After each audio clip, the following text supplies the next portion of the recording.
Hello and welcome to Post-Game Content. My name is Not Michael. I'm joined by my host, Not Max. How you doing, Not Max? I guess all along I knew I wasn't Max, but hearing it out loud makes it hurt that much more. It's tough, right?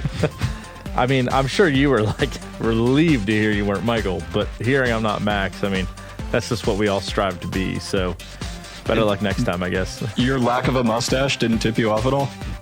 I mean, I have a mustache, but it's just blended in like a horribly patchy goatee / I don't know what I have. I don't know. You can get the connecty bit. I can never get the connecty bit. It's just years of laziness. When I want to say it was persistence, this is laziness. There you go. Thanks, COVID. Michael, we are officially, we're right on the brink of an Elden Ring release, which is, a hype is through the roof at the moment. It's been a running through line through all of our episodes at this point, just how excited you and I are about this game. So I have to ask an entirely unrelated question. What have you been playing this week? I have distanced myself from Souls for a little bit, mostly because I was trying to Platinum 3 before Elden Ring came out, and then the horrible issue of, the online going down, and a lot of the things you need to do are Covenant-based, which require PvP, etc. Right. Or, 40,000 playthroughs, and I'm not doing, 15, 16 playthroughs to get a vertebrae shackle every time. So That being said, I took a break from that. I have, since we recorded last one, I played through the game we're going to be talking about today. I have been playing Horizon Forbidden West, which is good. I have some mixed emotions about it thus far, but we can talk about that another day. Hit us up in the Discord. We'll talk about it there. Other than that, the hype for Elden Ring, really I haven't been playing anything else since Horizon came out. That's just where 100% of my focus is going to be. I thought realistically I was going to be able to power through it and beat it before Elden Ring, but I'm fairly confident that the way I play games, there's probably over 100 hours of content in this game. It's absolutely massive. You tend to be a bit of a completionist. Sometimes. It depends on the game. I just I operate on this brink where it's yes, it absolutely was time for the prices of video games to go up, just the way the culture is, the economy is, and especially with all the crap that video game developers have to go through nowadays, they deserve better. So if raising the price of games is what that takes, then sure. But the other half of me is, if I'm going to pay $70 for a game, I want to milk that. I want to get the most or the smallest cents per hour I can get out of that game, and as long as I still enjoy it. I only 100% games that I enjoy. I've only ever platinumed 3 games in my life, so it's not too bad. I don't think I realized that. Yeah, I never really was much of a completionist until the ability to. It usually just coincides with how much of the enjoyment I'll get out of the game, which is a good point I think I'll be talking about here in a little bit when we get into today's topic. But if the game itself offers enjoyment in that 100% completion, I'm going to accomplish that. So, I know exactly where you're coming from. I have spent this week trying to platinum Sifu, which is a third-person beat-em-up game that's incredibly difficult for how short it is. But I'm this close. I'm 3 achievements away from platinuming it, and I want to get that under my belt before Elden Ring comes out. I am blown away. I can't. I don't know. You're just better at those. It's because I've yet to master that. It's just because I like learning through repetition. I memorized all the lyrics to Bare Naked Ladies 1 week when I was a kid, just by hitting that. I had the CD, so I just hit the the restart button over and over again, just learning it verse by verse. And this scratches a lot of that same itch, this kind of game. Just restarting levels over and over again until you can do them perfectly. That's a interesting... I need to make it clear that when I compare something to the Bare Naked Ladies, I am paying it a huge compliment. Yeah, that's fair. Okay. Well, yeah, I don't have the balls to try Sifu yet. I've heard it's not as hard as Sekiro is, but it's got that same type of like core rhythm mechanic that you have to master. Yeah, for sure. It's a lot of parrying. And if that's not your bag, then it's probably not going to be enjoyable. Yeah. Well, but Michael, we're not here to talk about parrying. We're here to talk about God of War 4? God of 4. God of 4. The reboot of the God of War series for the PS4 that was released in 2018. And I think to talk about this game, I think it's probably important to talk about what kind of preconceived notions that we had about God of War as a series coming into this game. Because we've talked about it a little bit before, and neither of us had particularly like positive experiences with the series coming into this. So, like, when you were coming into this, when you hear the phrase God of War, what came to mind? Do you mean whenever it launched or whenever I started playing? Because there were two different things, I think. Because I had my preconceived notions about God of War when the game launched. And then I had, whenever I finally got around to playing it when it released on PC a couple months back, where I had, just a metric shitload of people who just told me how good it was and how I could change my expectations based off of that. So which one do you mean? I mean, when you're thinking about, like, the first 3 games. Okay. Yeah, I mean, excuse me, I have a bit of a cough today, Sue. If I apologize, I'll try not to make that too often. But looking back at the first 3 games, I had this opinion of it, a raw, brutal, dumb boy go unga bunga with a bunch of knives, and it didn't appeal to me at all. It's a hack and slash, and it just didn't didn't cut it for me. I tried the original God of War 1, and everyone was like, "Oh, 2's the best one," but I was one of those people that was like, "I'm not playing 15 to 20 hours of a game just to get to a good part." The same reason I don't play MMOs. So it's times 10 for those. But that being said, that was kind of the preconceived notion was that they're just bland. The story's fine, but it's the main core attraction to those games is the hack and slash appeal. Yeah. So. It was a spectacle fighter. It was one of those, like, you're in it for the big, gory, like, quick time events. Yeah. And yeah, I completely came into it with the same sort of idea that you did. I thought Kratos was a dummy. I thought the whole thing was faintly ridiculous and took itself way too seriously.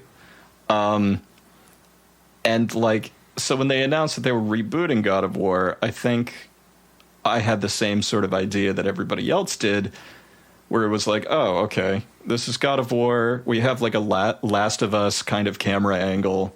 It's probably still going to be pretty stupid. Just stupid from another perspective. It's just stupid from lower down is all we're going to do here. And I went into it pretty blind my first time through and had a radically different experience with it. Almost from the start, like right off the start menu. Old God of War games always did this huge, like, kind of build-up where there was, like, the character of Gaia, who's like a titan, would do this big, like, introduction and, like, now hear the tale of Kratos and all that kind of shit. And there's none of that in this game. It's just a very quiet scene of Kratos chopping down a tree, which is the most at rest we've ever seen this guy. Yes.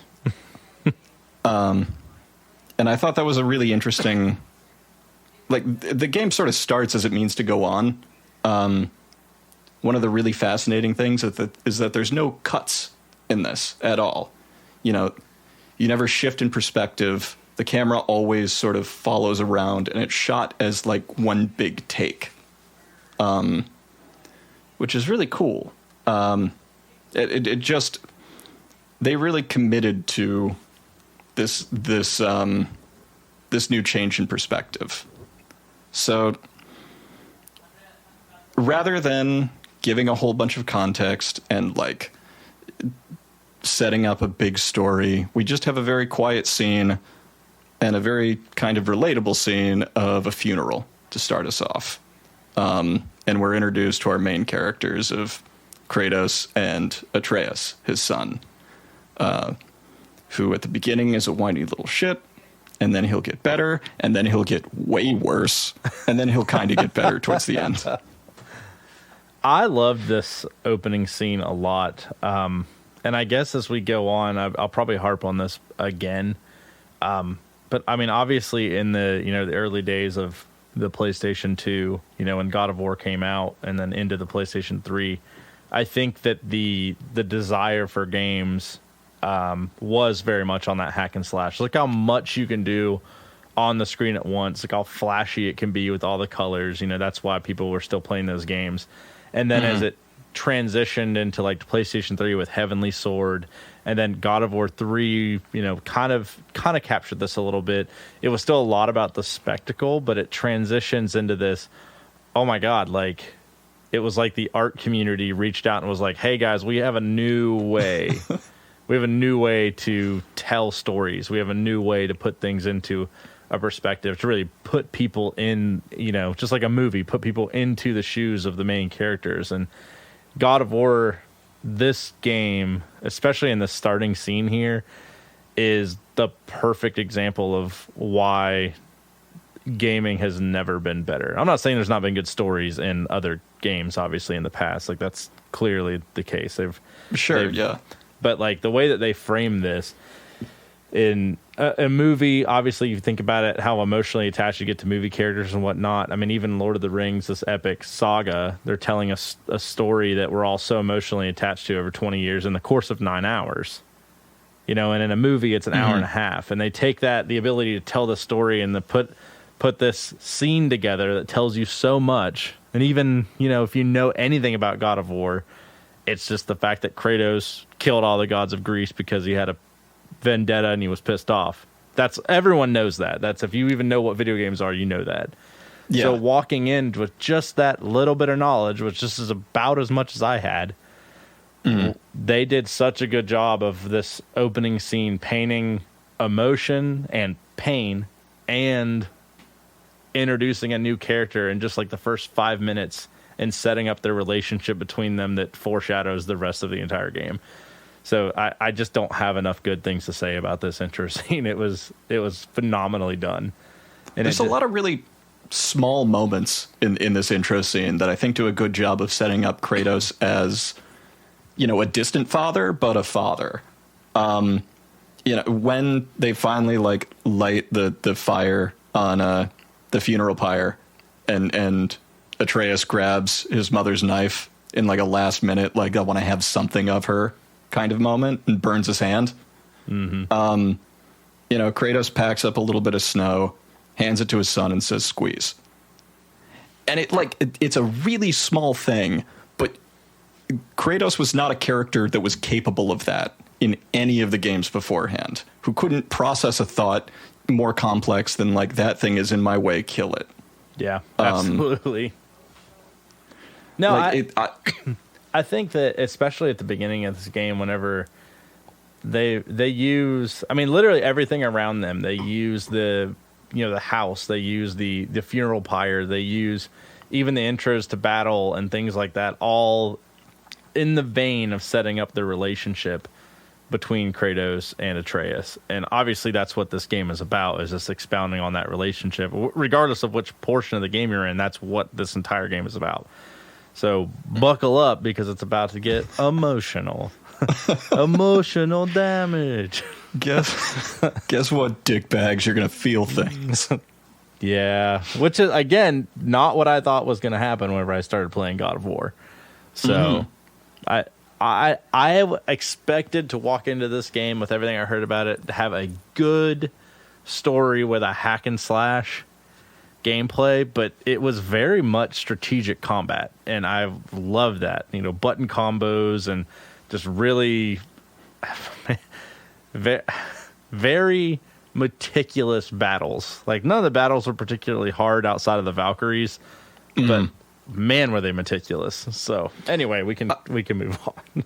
Well, yeah, we'll move on. We'll come back to that. Michael, I want to talk about the combat now that we're in the tutorial area. Oh, neat. Okay.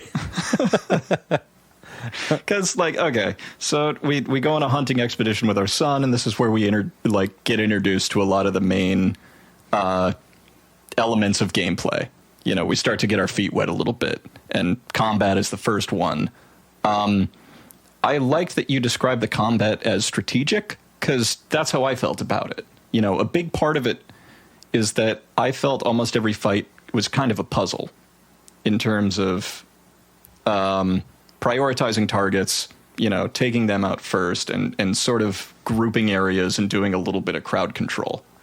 I really liked it, and can we just give it up for a minute for how fucking good the Leviathan axe feels for a video game weapon? Oh my gosh. Honestly, I mean, if we ever do a ranking system for like best video game weapons, that will probably make the top 10.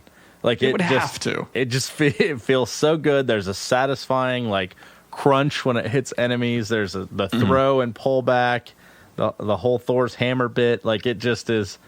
It's fantastic. Like, I loved that about this, and I'm sure it was intentional, but I couldn't help but think, like, you're going into like this Norse mythology, and then you have an axe that you can throw and recall it, and only you can recall it. And I was like, like, that's a pretty blatant like Thor's hammer thing that they did, but I don't know.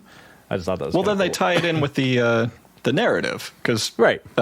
Brock and Sindri were the ones who made Mjolnir, Thor's hammer, as well as the Leviathan axe. I love those guys. They're great. That whole intro scene, though, like, not the funeral, but when you're going through the fighting tutorial, the whole tutorial opening, all the way from whenever you're going out to whatever you do to chase the deer. I love that he's like, we're gonna hunt right now. Like, we're gonna get our mind off this. You need to keep your skills sharp. You need to be prepared for anything. And it was such a subtle lesson. I don't even think they touched on it.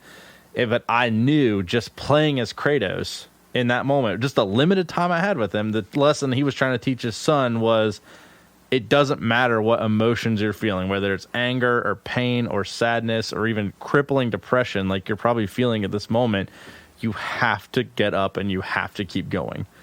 Yeah. And like, that was completely unspoken throughout that entire segment. And then it goes into like, a lot of games have this ability to, or I should say the inability to present this in a way like God of War does, but teaching you how to play the game and it be completely just obvious, and it's like, okay, I get it. But this was so, they had you distracted by the narrative and the relationship and the environment because it was gorgeous. But I mean, I love games that can take an opening sequence where it's teaching you how to play and it doesn't feel like you're walking through a tutorial. And this game did that really well. Yeah, and I love that they kind of very gradually add in all the different elements. You know, it's not until a good chunk into the game where everything really opens up and you really see, like, oh, this is what the whole game sort of is. And I do want to talk about that moment. But you're right. One of the things that I think makes the writing so good in this game is how much goes unsaid and doesn't need to be said. It's conveyed in other ways. The intro to this, when you're going out hunting for the first time, you know, Kratos says something like, we're going hunting for deer. And Atreus is like, okay, what direction? In the direction of deer. Like, fuck you. I'm not helping. This is about you learning how to do this on your own. Like, you get a sense of that dynamic really, really quickly. And I think through the first, like, third of this game, I think you can divvy it up into acts. In the first act, a lot of it is going to be about Atreus trying to prove himself to his father. Yeah. So the tutorial area, we get a little bit of the combat. I I think the combat overall is great. There's a couple of sort of weird kind of considerations for the camera angle, like the threat ring that's behind you, which I think is clunky, but it never really bothered me in the way that it seemed to stick with a couple of reviewers. No, I thought it was a way of complementing, because the threat piece only popped up whenever Atreus had called out an enemy. Hey, father behind you. And I thought it was a great way to put an indicator on the screen letting you know that, if you have your volume down or if you have accessibility issues, because some people, can't hear, Right. So having those types of things in the game, I think, is of critical importance to make sure everyone can enjoy it. So honestly, if you're complaining about a threat ring behind the character, I don't know what to tell you. Like, not you as not criticizing anyone out there, but there are reasons that they have those things in the game. So that's a good point. That's definitely a good point. Now, should you have the ability to change those things? Maybe. But that being said, I liked it. The only thing I would say about the combat early game, and I know this was a complaint that I had expressed to you, is I felt early, honestly, for probably the first quarter of the game, maybe even a little more, the combat's pretty samey. Like, it's very, you don't have a lot of moves yet. You don't have a lot of weapon choices, or really I can hit you softly and I can hit you hard, or I can have my son shoot an arrow at you. Like, those are the three options. That's what you got, yeah. And again, it's complemented by the fact that, like, your axe is just incredibly dope to use. It's very satisfying. But at the same time, it was a gripe. It went away. Like, in folds, it went away. But it did take a little while to get that feeling to go. So for sure. Yeah. And I think maybe it takes a long time for I think you're absolutely right. It takes too long for your combat options to sort of expand. I can understand wanting players to get a full grasp of the fundamentals before really branching things out, but give me something, other than the standard light attack, heavy attack block. Yeah, I think that's fair. Yeah, I mean, it was cool. I liked it, and I liked the spectacle in the menu of all the different moves. I liked how detailed the skill trees, and I loved how intricate, and you could choose, even though it literally made no difference, you could choose what color your shield was, and you just get to deck out your guy. And I really like that too. So. Yeah. I don't remember that being in the original release. I think that was something that was either patched in or something specific to the PC version. Oh, I didn't know that. Changing the shield and stuff, yeah. That's cool. Yeah, I mean, it was obviously, like, when we're talking about the game, customization options are neither here nor there. But if you look at a lot of, even The Last of Us 1 and 2, you didn't have that type of customization. In Dead Space, you had the ability to change your armor, but it was based off an upgrade. It wasn't like, hey, this is better with these stats. It was just, popular third-person games don't typically allow you to do the types of things that this does.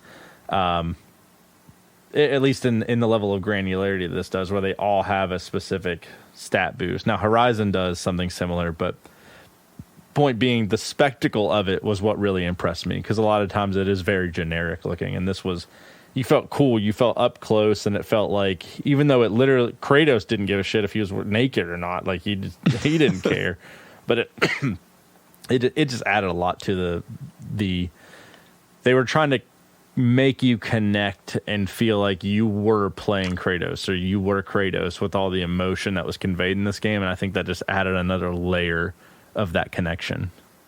Agreed. Yeah.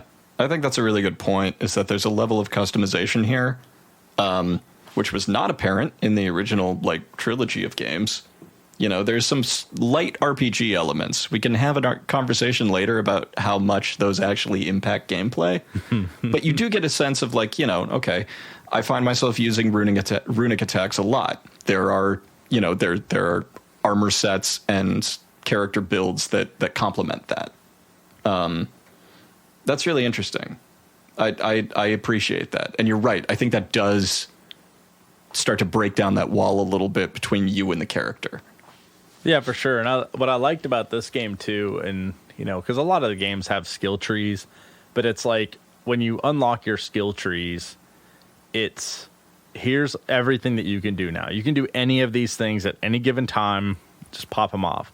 God of War has the skill tree, but it's broken up into two sections. You have the skills that you can do at all times, and then you have the skills that you just have to pick and choose that you have the ability to do now based off what's embedded in your weapon and whatnot. And it's not like, okay, I have access to 75% of them. It's like, no, you get 2, maybe 3 of the 50 that are available. So pick and choose what suits your fancy. And so, like you said, if it's runic, if it's strength, if it's just stunned, whatever it was that you really were in tune with, the game just has such a broad spectrum of customization that just can suit literally any type of player. And I love that about it. Yeah. It definitely, it gives you a lot of options for what is a fairly limited combat system at the beginning. You can tweak it in a lot of different ways that make it more appealing to you. So we fight our way through this tutorial area. We have a classic kind of, this is where I think God of War sort of shows its roots a little bit with the big old troll boss fight at the end here. Yeah. That shit's pretty fun. We drop a big rock on its face. And we go home. Can I say something about this battle? Go on. Mainly, I want to know. I have trouble admitting this because I died on this boss like 1 or 2 times, but mainly it was because I, at this point in the game, had no idea how to use Atreus. Like, I knew how to get him to shoot arrows, but it was like I was expecting his uses to be more deliberate than what they were in the beginning. So I was like, you just spam that shit. Yeah. I didn't know I could just be like, oh, hey, he's charging at me, like spam it 3 times and get stunned or something like that. It was like, I died a few times before I really had to figure it out. So I wish there had been like this menu. And if there was, I must have just skipped it. And they had been like, hey, here's what Atreus does. Here's how he's doing. But at the same time, when I go back to the story, and that interconnection between Kratos and the character, this was him teaching Atreus what he needed to do. So he was like, you stay up there and you fire arrows, but you need to watch me and figure out when I need it. So the ability to, or I guess the inability to know exactly what you were supposed to do and learning how to use that over time without any direct explanation was awesome, because when you team that with the fact that throughout the game he's consistently asking his father, hey, did I do okay? Hey, how did I do? What did you think about that? And Kratos never really gives him a great answer other than, you're doing fine, or you're improving, or that was terrible, you need to do better. Like, I love that they didn't do that in the beginning, because it made me feel like we grew together, like Kratos and Atreus. So yeah, and I think there's a really good narrative cohesion between the way that at the beginning of the story you rely much more on Kratos than you do on Atreus, and by the end of it, it's pretty evenly split, where you can count on Atreus to take out a lot of like minor mobs for you, especially when you get a chain lightning effect for his arrows, and you can just like wipe off a couple of dudes that you just don't even have to worry about. Like, by the time Kratos runs over to them, they're gone already. Oh, yeah. I don't know how many times there were. It was one of the realm tears on top of one of like the towers in Midgard, central Midgard. Yeah. But it had the 2 like level 8 wolves that came out of it. Those things beat the ass off of me until I figured out how to really effectively use Atreus. So, because he could just keep them distracted while I was either throwing something or doing like some attack that threw some ice up, like at them from a distance, because those things just kill you in one hit. It's ridiculous. But yeah. So I mean, you're right. It opens up a lot of options, and it's really interesting as the game progresses to figure out that dichotomy between the two, like as father and son, not just as like player and player. This isn't a Chris Redfield and Sheva situation. He's actually useful. So, but we won't talk about that anymore. I thought you were going to say Leon and Ashley. I mean, even she was useful, because you got to like, she would throw lamps or something at you, or at least you could look up her skirt whenever she was being carried away. Sheva wasn't useful at all. And you're not allowed to do that with Atreus, because you go to jail. Exactly. So you fight the big troll is what I'm saying. You fight the big troll, and then we get to the battle with the stranger when you come back home. And this was, I know we typically save this moment for later on, but this was my all-in moment. This is where a lot of things about this game start to come together, and it starts to flex its muscles, both in terms of spectacle and in terms of narrative and writing. You get a knock on the door from this beardy, coked-out looking dude, and the first words he says to you are, "I thought you'd be bigger. Long way from home, aren't you?" I just have to give it up to the writers for what a good line of dialogue this is. Because the first time through, there's an understanding that, like, oh shit, this guy somehow knows that Kratos is Greek. He's from a different world, and somehow he's sussed him out. Because he says all this stuff about, like, you know, your kind's supposed to be more civilized than we are. So much more advanced. Mm-hmm. And it's not until your second playthrough and hearing those words again when you go, oh my god, this guy thinks Kratos is a giant. That's the whole reason he was sent here. So the whole crack about thought you'd be bigger and all that makes so much more sense. I didn't even realize that. Wow. Yeah. Shit. Like, the only reason Baldur was sent here is that Odin was like, there's a giant living in this hut. Go kill them. Wow. Man, that's great. Wow. Isn't that good? Yeah, I had no idea. Like, that's really cool. I've only played the game once, for anyone, you know, who's out there listening.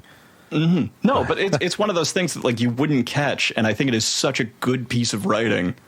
And my, like, definitive all-in moment is when Baldur snaps and punches you over your own house. Yeah, for sure. I can't say enough good things about this fight. I legitimately think it's great. We get a sense of the scale that feels a lot like the old God of War games, although there's more narrative weight behind it because Kratos actually has something to lose. You know, you get a chance to try out some of the combat mechanics you've been learning, but in a more challenging sort of one-on-one sort of fight where you can start to do parries and shield deflects and things like that. And it sets up how, like, dangerous this world is. If we're talking about the introductions as a whole, this capstone is just, it is such a perfect way to, like, get excited about what's to come, I think. Yeah, and it kind of rounds out, like, I think it gives all the people who love God of War for what it was, and obviously they love this too, but this gave them that satisfaction of having, like, hey, here's your first, you know, boss. Because it wasn't overly difficult, but it definitely framed what was to come, like you said. My all-in moment didn't come until later, but that doesn't mean this wasn't a great, like, opening sequence. Because I was waiting for something to happen, not like a boss battle by any means, especially it coming hot off the tail of the troll, you know, because that was just a few minutes ago. But yeah, it was fantastic, and the dialogue was just great the entire way. You know, there's this banter that he has. Obviously, when you come to find out why, you know, he keeps talking about how nothing he's doing is hurting him, but in that moment, you don't really think anything of it. It's more like you know, this guy's just talking shit, like calling me weak, essentially. Yeah. But yeah, I mean, the whole battle was just, it was great because it was like you could feel, and this is why I loved it so much, is you could feel Kratos' shell breaking because it had been so long since he had to go this full force, and especially obviously he was away from Atreus, who was back in the hut, but still he's that close to home, whether it be emotionally or physically. He was too scared to break out who he really was, and then he was forced to in order to get out of that situation.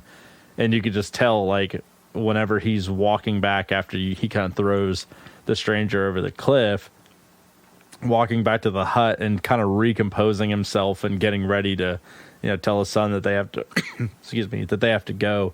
It was really cool to see like that transformation and like see his character being forced to have some reservation and like change back into the father figure, for the sake of his son, not even himself, because you could tell he hates himself. So, I mean, insane sure. Kratos. I'm right there with you. So. Yeah, and like you get a sense of growth because Kratos at the beginning does everything he can to avoid having this fight with this asshole who's shown up on his doorstep. He does. He gives him like 3 chances. Yeah, he does. And he's still like, he takes a punch to the face and is still like, dude, you gotta go. Yeah, and knowing what you know after or before the punch, it's like, or then it's just like, all right, this random dude just punched me.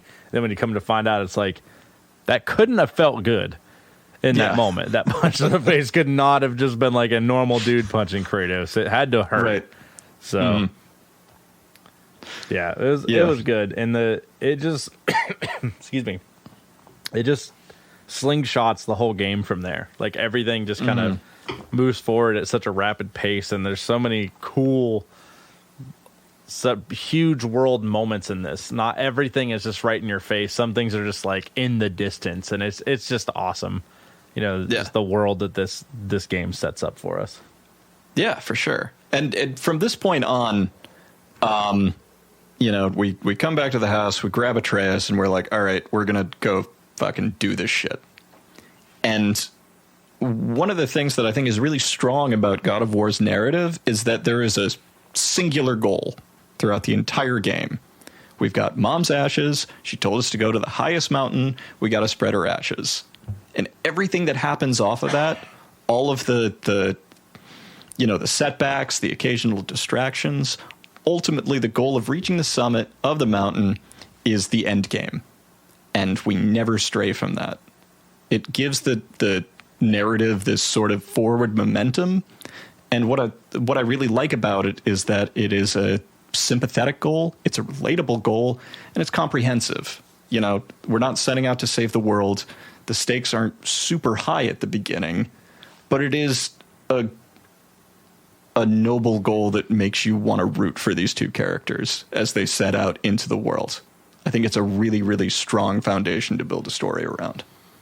Yeah, I agree. And like, just to kind of pivot off of something you said about how it's not a life-changing goal. It's not monumentous, excuse me, by any stretch of the imagination.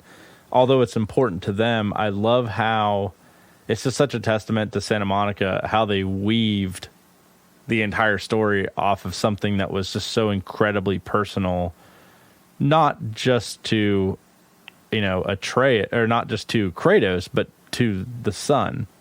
Just due to the nature of who Kratos is, because if it was just about Kratos could, just go berserk, or, he would have the ability to just to give up and go fight his own battle just to get this done the way he does. But his son being there, and the fact that it's his wife and the mother of his son, just make the fact that everything is just so tied in, whether it's Freya or whether it's the stranger or whether it's, whatever's going on else in the world, because you do get this sense of world, like the world's moving beyond the game. You sense that Thor is there. You sense that Odin is active and present in the world. You get the sense that the battle of the light and the dark elves is very prevalent, and they do such a good job of building this world and then having it all completely encompass just the simple goal of getting to the top of the mountain, and how everything can assist you in that, or in some way they find a way to benefit from it to push forward to that goal. Is just it's so well written. I can't say that enough. Yeah. And most of my praise for this game is going to come from the story and the pacing, and how, even if you don't give a shit about Norse mythology or the machinations of the gods or everything that's around you, it's really hard not to sympathize or at least empathize with these two, on a journey that is incredibly personal. And the fact that they have to do it together. You're totally right. This isn't just about Kratos doing something impossible. It's the fact that he has to have Atreus with him. You know, this is about the two of them. Also, if you don't like Norse mythology, I don't know what's wrong with you. It's incredibly badass. Read one story about Thor. Read one fucking story about Thor. They're all incredible. Small plug for Neil Gaiman has a book of translated Norse mythology, which is a really good primer and companion piece if this is a game that like you really like. It'll give you the basic shape of a lot of the major stories of Norse mythology, and it is fucking badass. Yeah, and we had kind of discussed this, you know, and obviously Thor is not a big. If you haven't played yet and you're listening to this, you're not going to see Thor this game, right? Like or Odin. Yeah, you just kind of you hear about him, you read about him. They're not, you know, God of War doesn't blow their load all at once. Like they're gonna take the opportunity to build up to that. What Thor's coming though in the next game.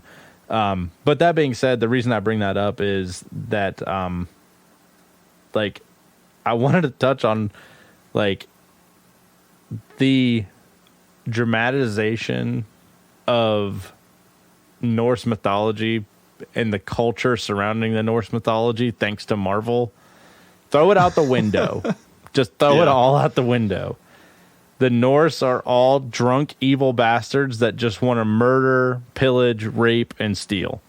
That's pretty much the heart and soul of not all Norse mythology, but a lot of the stories in Norse mythology. It's very selfish, very drunk, and this game, I love it because it's like as you're finding out these stories, Mimir is telling you these tales, which is arguably one of my favorite parts of the game, is hearing the lore.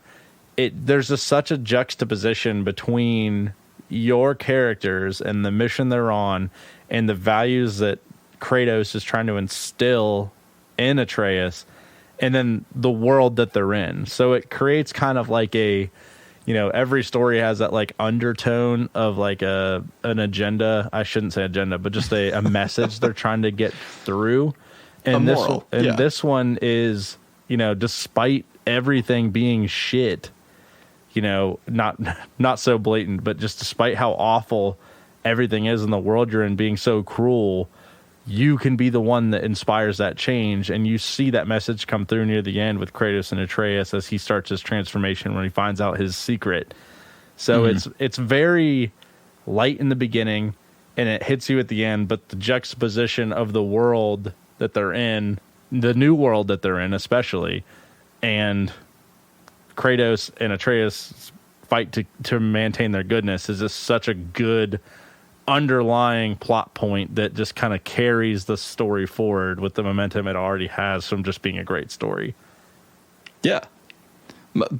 One of the things that I think really ties in the values that Kratos is trying to instill in Atreus and Kratos' own sort of self-loathing and the regret and sort of pain he feels about all the things he's done in his past is the phrase, you know, be better, which is repeated a lot, where Kratos, you know, as he's on his own personal journey to try to make amends or at least come to grips with who he's been, is trying to instill better values in Atreus and try to come to an atonement that way.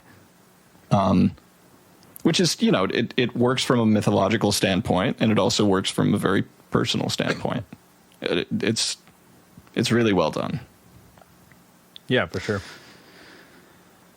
So we set out towards the mountain, and here's where we start to meet some of the characters that are going to follow us through for the rest of the game. So we meet Brock and Sindri, we meet Freya, and one of the things that I had written here is that this is kind of a small cast, but it's a well-utilized cast. For sure. Where a lot of these characters are super fleshed out. They got some great voice acting, and there's narrative arcs there for each of them. Was there a character for you that kind of jumped out as a real standout? Oh, definitely Mimir. I mean, Mimir is my favorite in the game, not just because he carries the burden of telling the other stories. All these stories that he's telling, he finds a way to weave into the importance. And I love how they made it to where it's like anytime you started doing something interesting, he'd be like, and we'll pick that up later. Like the little one-liners he'd have or something that were just always funny. But like his importance to just reminding Kratos and Atreus of like what's right, what's wrong, like being the voice of reason, and Kratos' reception to actually listening to what he has to say most of the time. It allows you to see Kratos' growth throughout the story, not just from a father-son perspective, from an outside looking in. This is, you did this. You probably shouldn't do that. This was right. This was wrong. It's not so blatant, but he does that throughout the story, and it's very good. And team that with his incessant talking about the lore and the questions and the relationship that he has with, I would say a relationship that he has with Atreus it's just really cool. It needs like that third party there to kind of give Kratos and Atreus apart from each other their own perspective, and I think they use Mimir to do that, and it's really fascinating how they pull it off.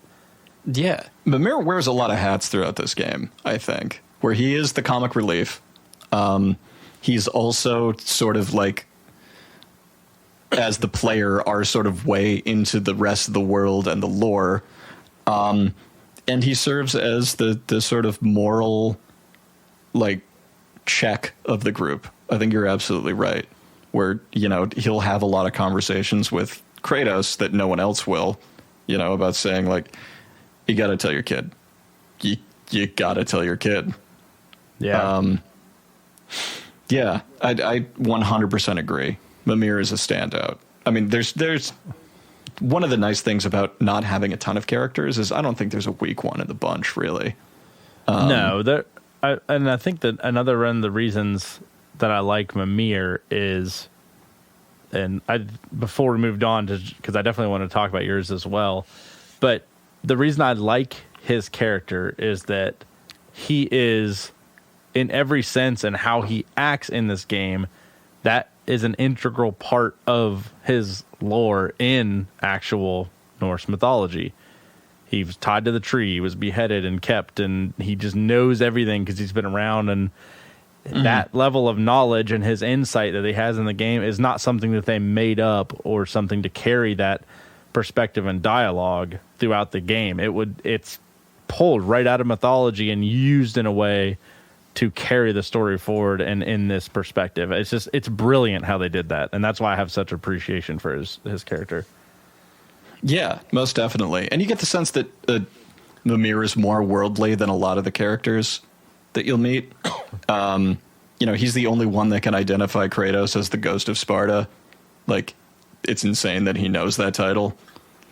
Sure. And you get a sense that he's lived a life outside of just the Norse mythology that he's currently occupying. Yeah, for sure. Well, Who's yours, Max? I must know. Ooh, characters that, like, I really like Brock and Sindri as a pair. I think it's a cool interpretation of dwarves that you don't generally see. Brock especially as this kind of like rough Texan dude, I think is really pretty funny. And I think it works really well. And they kind of, they carry a lot of the secondary characters like weight, where they have their own sort of relationship that they have to mend. And by the end of it, there's a lot of growth between the two of them. I liked seeing it. Yeah, and I the one thing I picked up between the two of them was their ups and downs very much mirrored where Kratos and Atreus were at, but because it was from other characters, it was more on the nose, putting you in the perspective of, hey, here's what's going on between these two, here's what you're looking out for, and that's subtly what's happening between Kratos and Atreus, because they're apart. And then they learned that they're both together. Then they're like, man, whatever. They don't care. They're all haphazard about it. And then they finally come to an agreement and then use their powers together for a common good, which is exactly kind of what happens with Kratos and Atreus. So I like those characters a lot, and I love Brock's dialogue, like, because each of them have their own quirks, which I love. I love that Brock is that hard ass. And there was one moment with him that just really stands out. It was early on, whenever he's bickering at Kratos, and essentially he was telling him, it was something about it, telling him to like fuck off or something like that. And then Atreus said something, and he was like, "I don't care if you're a kid, fuck you too." Like, he's like, just riffs right at him too. And then Sindri with his like fear of germs. And then whenever, what was it with? It wasn't the head, but it was something they gave him. And then probably he just the started, tooth. Was it the tooth? No, I don't think it was the tooth.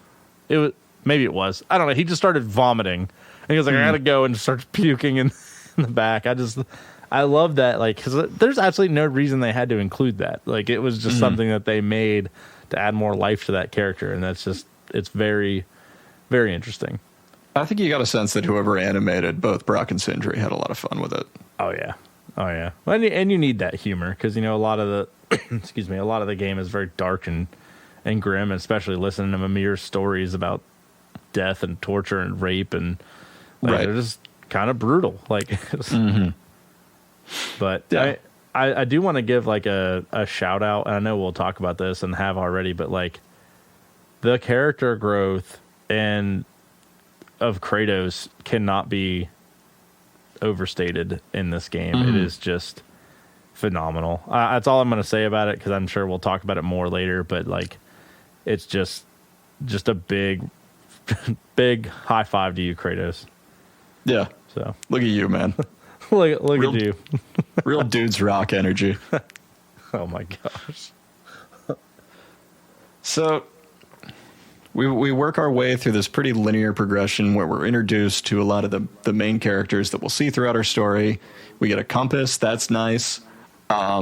We set out to the Lake of the Nine, and this is where we meet Jormungandr, the world serpent, for the first time. And this is one of the few cutscenes that I think is there purely for the spectacle of it, which I think means it's a good moment to just talk about the creative elements of the game as well as the art direction for this. Because I love the character design of the world serpent.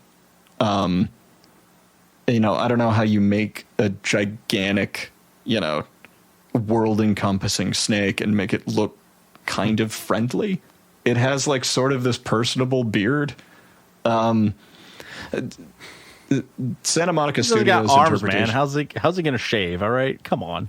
That's a good point. All right, touche. No, but Santa Monica's interpretation of the Norse world, I just thought it was staggering. I thought it was incredibly well done and thoughtful. Yeah, and like I said earlier, and I try not to draw comparisons to Dark Souls games whenever we're on the show, but I'm going to draw one that, normally that's all about combat, but I love that the world, I had a very similar feeling of the world in this game, where it's very, even though it's alive, I felt lonely.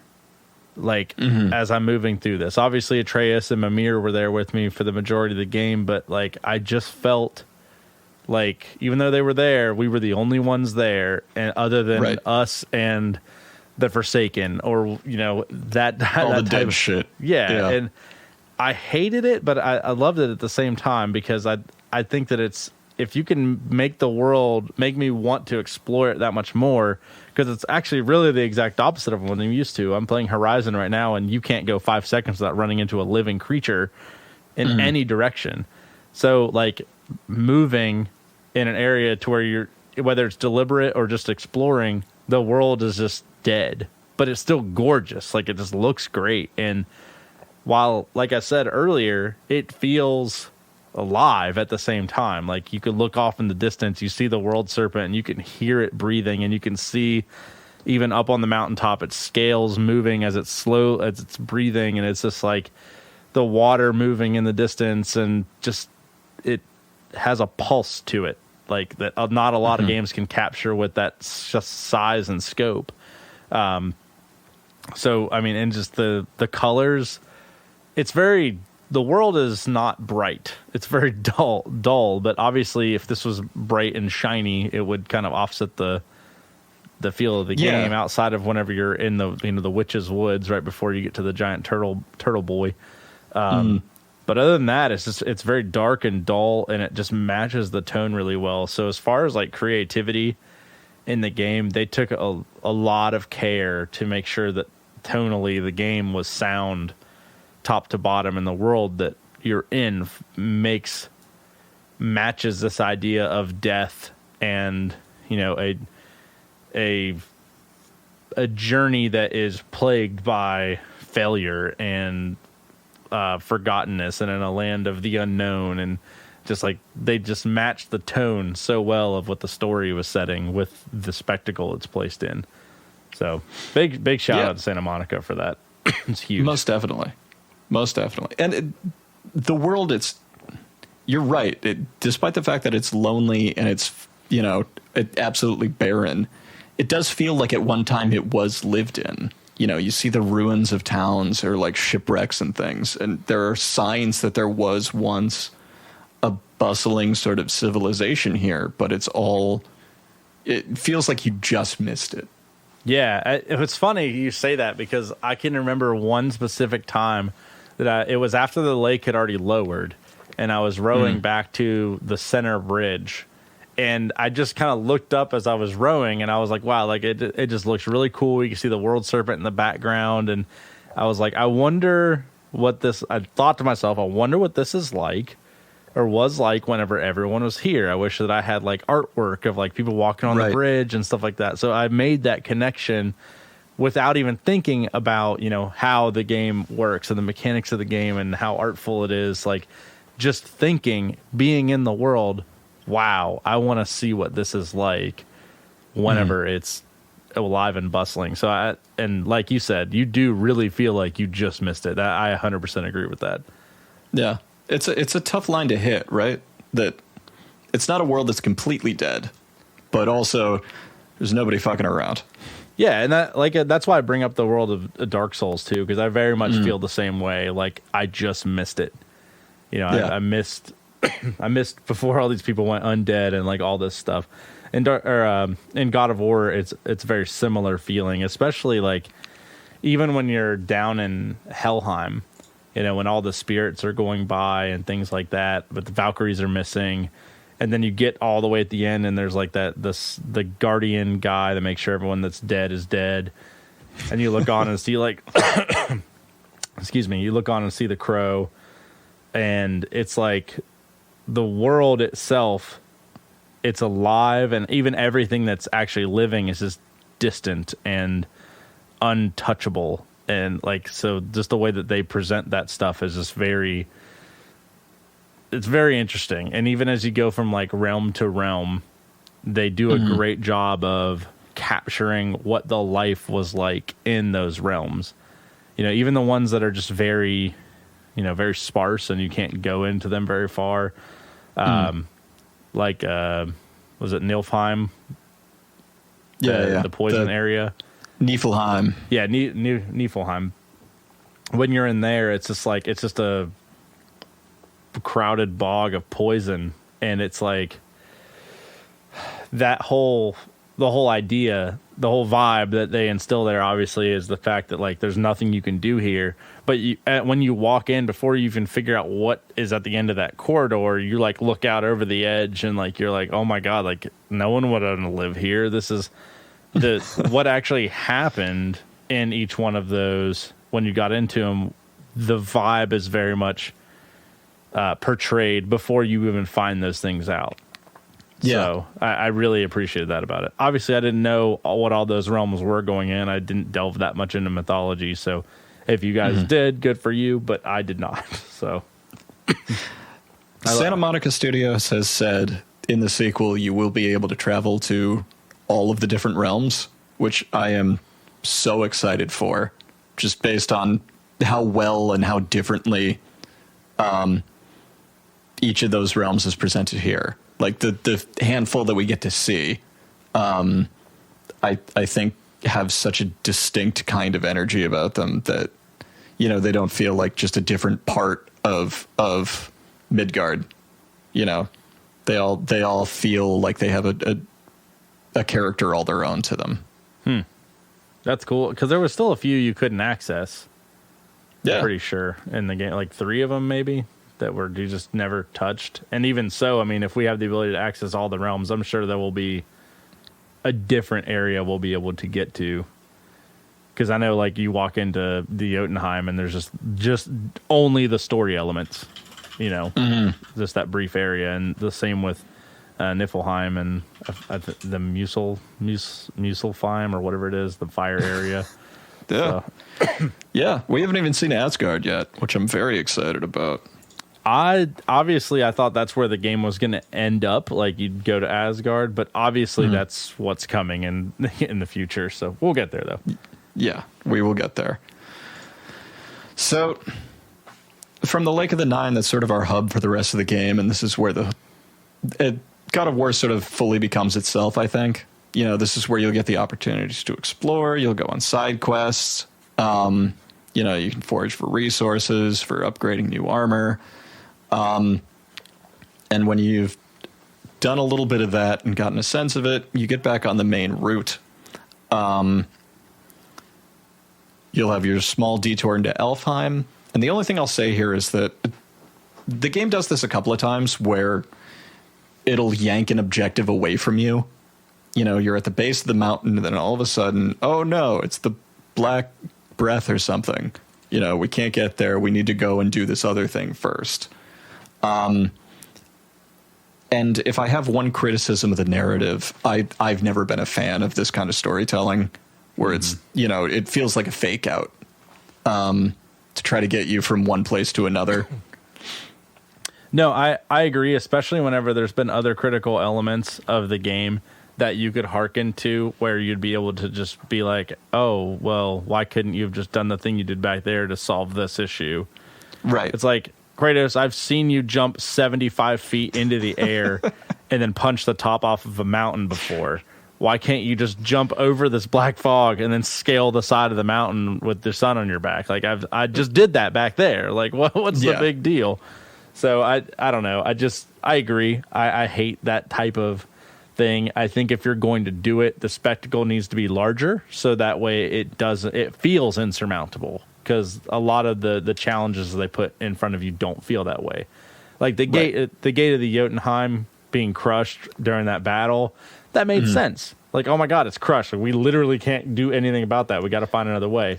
Yeah. But the pervasive black fog that's over like 6-7 feet of this little bridge that you could easily throw your son and then jump over, like, yeah, I don't know about that, man. Like, I think we're going to be fine here, to be honest with you. Yeah. So. And this is a very rare stumbling block, I think, in the story. But you know, it gets a pass because Elfheim is cool and it was fun to see all that kind of things.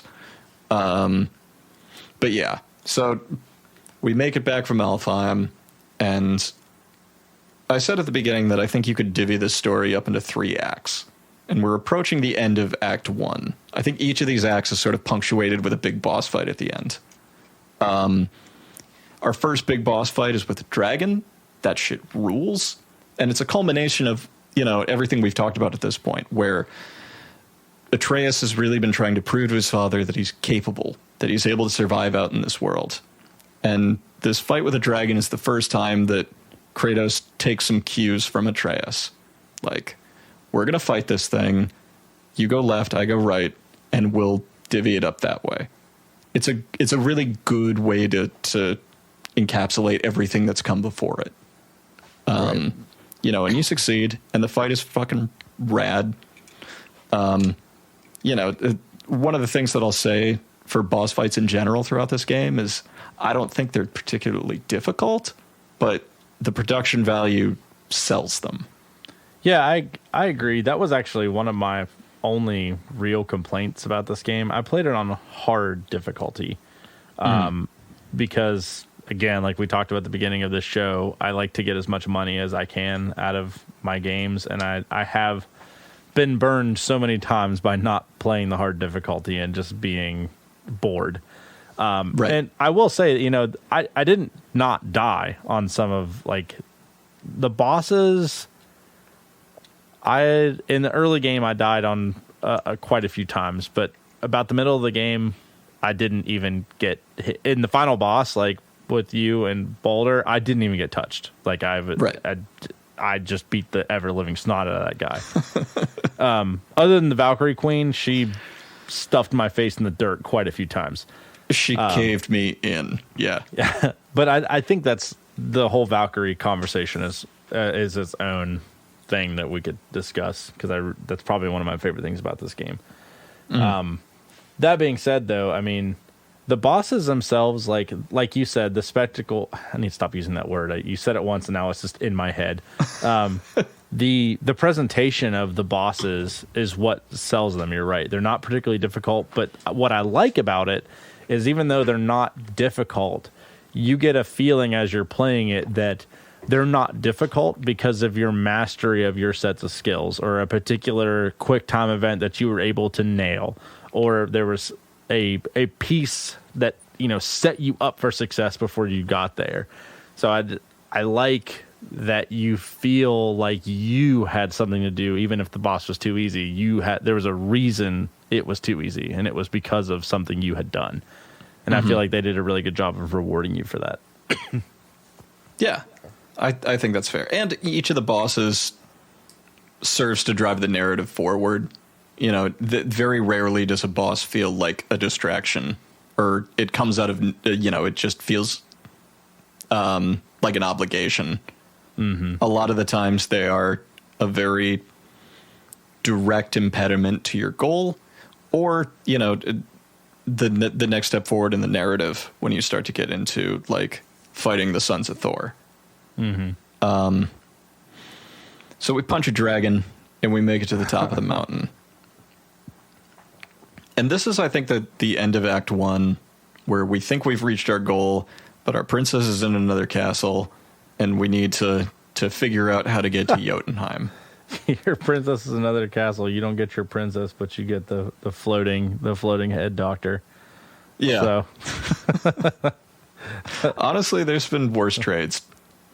Hey, like I said, I love Mimir, so. I literally, in my notes, just have Mimir love with a period. And I think we covered a lot of that. Well, and the only thing I want to add to this is I think because when you fight, obviously throughout the game, Mimir is literally just a talking head that's hanging off your belt. But like, it's not just as simple as like you find this talking head. I love that the game makes you go through finding him, decapitating him, getting the worms and the dirt necessary to stuff in his face, taking it back to Freya, and then bringing him back to life. And then watching him as he's puking up dirt and worms, like, and cockroaches and shit, like, while he's waking up. I just thought that was so interesting, because it gives, not only is it just, it's kind of funny and kind of gross, but it, like, also adds the sense of, like, accomplishment. So it's like, I found this head. I brought it back to life. It is now my head. It owes me everything. So, because I freed him and kind of didn't free him all in once. Like, I don't know. I just like the whole Mimir arc. I thought it was great. Yeah, the sort of existential dread of Mimir is sort of played for laughs, where he's definitely not alive. You know, he's reanimated, which is something different, and he prefers not to think about it. Yeah, I love whenever he gets on those little conversations where it's just like, you know, he's like, I'm nauseous. How can I be nauseous even though I don't have a stomach? Or like, it talks about how anything about his body that isn't there works now. Like, it's funny. And the whole time, like, I'm playing the game, as I'm like, I'm running or I'm in battle, and I'm seeing Mimir's head on my belt, like, ragdoll all over the place. Right. And I'm like, oh my gosh, that poor thing. There's a great line. I think it's in Muspelheim, you know, the big fire area. And Atreus says something like, Jesus, I'm really hot. And Mimir is like, you think you're uncomfortable? My nose itches. Yeah, that poor guy. I was like, oh, that sucks. Poor guy. I mean, he has no central nervous system, though, so I'm not really sure how that works. So I'm not sure how any of it works. It's magic. You don't got to explain shit. that's fair. He does have glowing gold eyes. So, up until this point, we've been talking about the narrative in a pretty granular sense. And to broaden it out for acts 2 and 3, to just sort of hit, like, the major plot points. Act 2, I think, is all about Kratos. And Kratos coming to grips with who he was, his past, and sort of, having a conversation about it with his son. So, this sort of comes to a head after we fight with the sons of Thor. And I love this moment in the story. After you kill, I forget if you kill Modi or Magni first. It doesn't matter. They'll be dead by the time the credits roll. But you kill one of them, and the other son is so obviously, like, surprised and scared. It feels like this is the first time that things have gone off script for the Norse gods. Something happened here that shouldn't have happened. And you get a sense of how much of a weight the character of Kratos can have on other realms. It's such a cool fucking moment. You really do. Like, whenever you sink your axe into, I don't know what one of his name, the bigger one, and like it's clear that he's dead. The look of panic and fear, and then also the look of surprise and shock and awe, because it's like a well-known fact that like just a mortal can't kill a god. Like that's just a fact. And then to see Atreus like kind of in shock, and then to see the other guy just like panic. It was, you're right. It's like world shattering implications. And I love that. Cause like that happens and you think back on the battle and it's like, okay, so it really wasn't a battle for them. If that's the case, they had no fear of dying. They were there just toying with you, and they were going to kill you. And it kind of goes back to like how underplayed the brutal mythology of the Norse culture really is, how they're just sadistic and fucked up. Like they're just there to fuck with you and then eventually kill you. But man, you're right. When he dies, it is just, it's awesome. It's so cool. And I think it's a real turning point in the story, because up until this point, like, you as Kratos have done a good job pretty much staying out of like the gods' business. You kidnap a mirror, and that was kind of sneaky, but nobody's really going to bother you all that much about it. This is the first time where you've done some fucked up shit, and you've entered their world now. In a way that is kind of deeply personal, I think, for Kratos, because now he's back on his bullshit. Killing gods, doing the shit that, like, has become his namesake and is a part of himself that he really hates. And that's what I think for the next big chunk of the game, we're really going to have to come to grips with. Shortly after this, Atreus has a freak out. He goes into a coma because he can't to deal with the fact that he's both a human and a god. And so you have to get out your old Blades of Chaos and go into a mission to hell to come to grips with your old self and save your son. And this also was a huge, like, I love a lot of the middle of this game. And the cutscene of taking the boat from Freya's house, back to your cabin to fetch out a part of your past that you really didn't want to have to deal with again, and strapping it on was it carries such a narrative weight, and it's presented so well. I thought it was really cool. I also love this scene. Like, the Chaos Blades are just iconic, like, in video game culture as a whole. Whether you loved God of War or not, everyone knows what the Chaos Blades are. So, knowing what the story was, obviously when Kratos grabbed him, he wasn't thinking about, oh, these are my Chaos Blades. Like, he was just thinking about all the awful shit that he did and how this is, the turning point for him in this story as well. So Excuse me. But the one thing I like about the Chaos Blades, just to touch a little bit on the mechanics or the new mechanic that, having these weapons adds, is I like, obviously, the Chaos Blades are more like a crowd control. We kind of talked about this, Max. But then the Leviathan axe is like still your damage dealer. And I really think that it was intentional, because I really think that Kratos tries to distance himself from those weapons.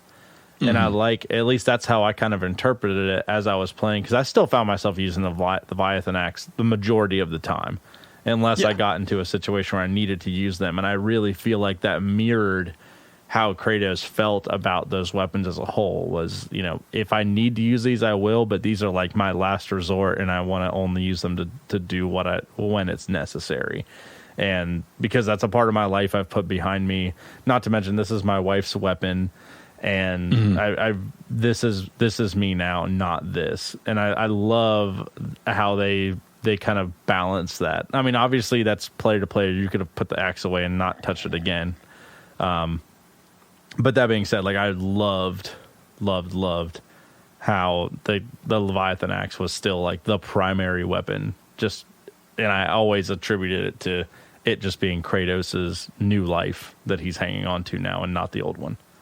Yeah, and I think that's absolutely intentional. I think the blades are meant to be a situational and secondary weapon.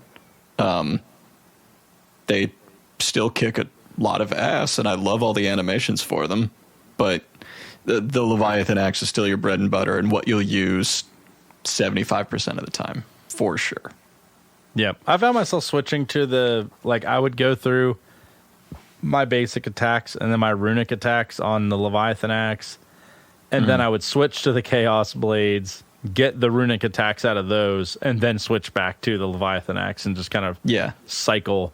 And I really, honestly, the combat in this game, now that, I had both weapons, I did fine, but it wasn't until I spent an ungodly amount of time in Evaldi's workshop, grinding through that area. And I really feel like that area teaches you how to play and how the combat needs to be done in that game, because you find out how to quickly and effectively eliminate enemies. You find out how to do crowd control really well. You find out how to, use your combos effectively and what really works for you, what doesn't. So it's just, and it forces you to learn that, or else you will die in the fog. Doesn't matter how good you are. If you're slow, you're going to die in the fog. So I really like that, not only, the mechanics between the two different weapons, but I like how they included a very heavily incentivized portion of the game where you arguably get the best armor. I used Evaldi's upgraded armor the rest of the game. It was the best. Oh, definitely. Yeah. And I like that you get it due to an incentivized area to teach you, hey, this is how to do combat. This is how to do it effectively. This is how you need to, to time your attacks. I just love that area. Obviously, I hated it. I hated being in it because it was a cancer, to be down there. But whoever came up with that at Santa Monica, they need to be given a raise, because it's so perfectly implemented and it does exactly that. It teaches you how to play the game moving forward. Like I said, I literally did not take damage in the final boss of this game because of how effective I learned combat in Evaldi's workshop. It's crazy how having a timer or some sort of pressure applied to you really forces you to get good at the combat and to think, it maybe in a way that you haven't had to up until this point. What is the most effective, time efficient way that I can take out or clear this room?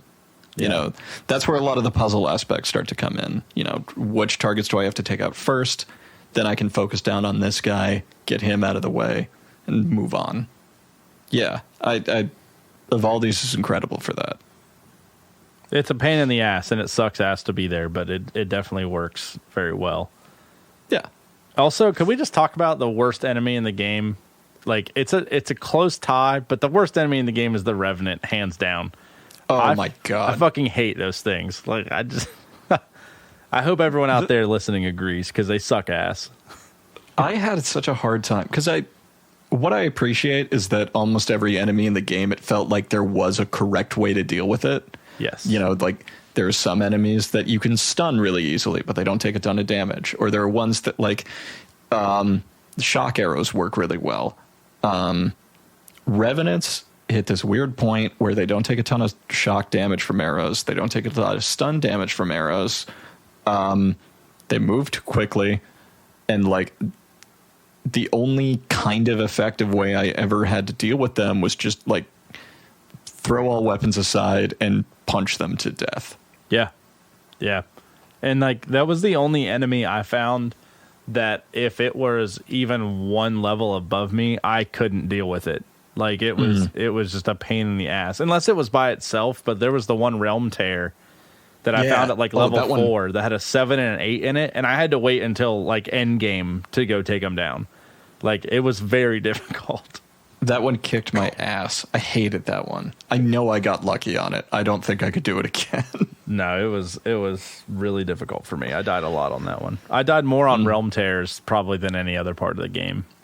Yeah. Maybe not the Queen Valkyrie, but you know. Yeah. But I like that those challenges are out there and they're optional. Like you can save them for the end game when you're leveled up with them, and then it's just like any other enemy encounter. But you come across realm tears pretty early in the game, and you're put up against like, you know, end game enemies, which I think is a really cool idea.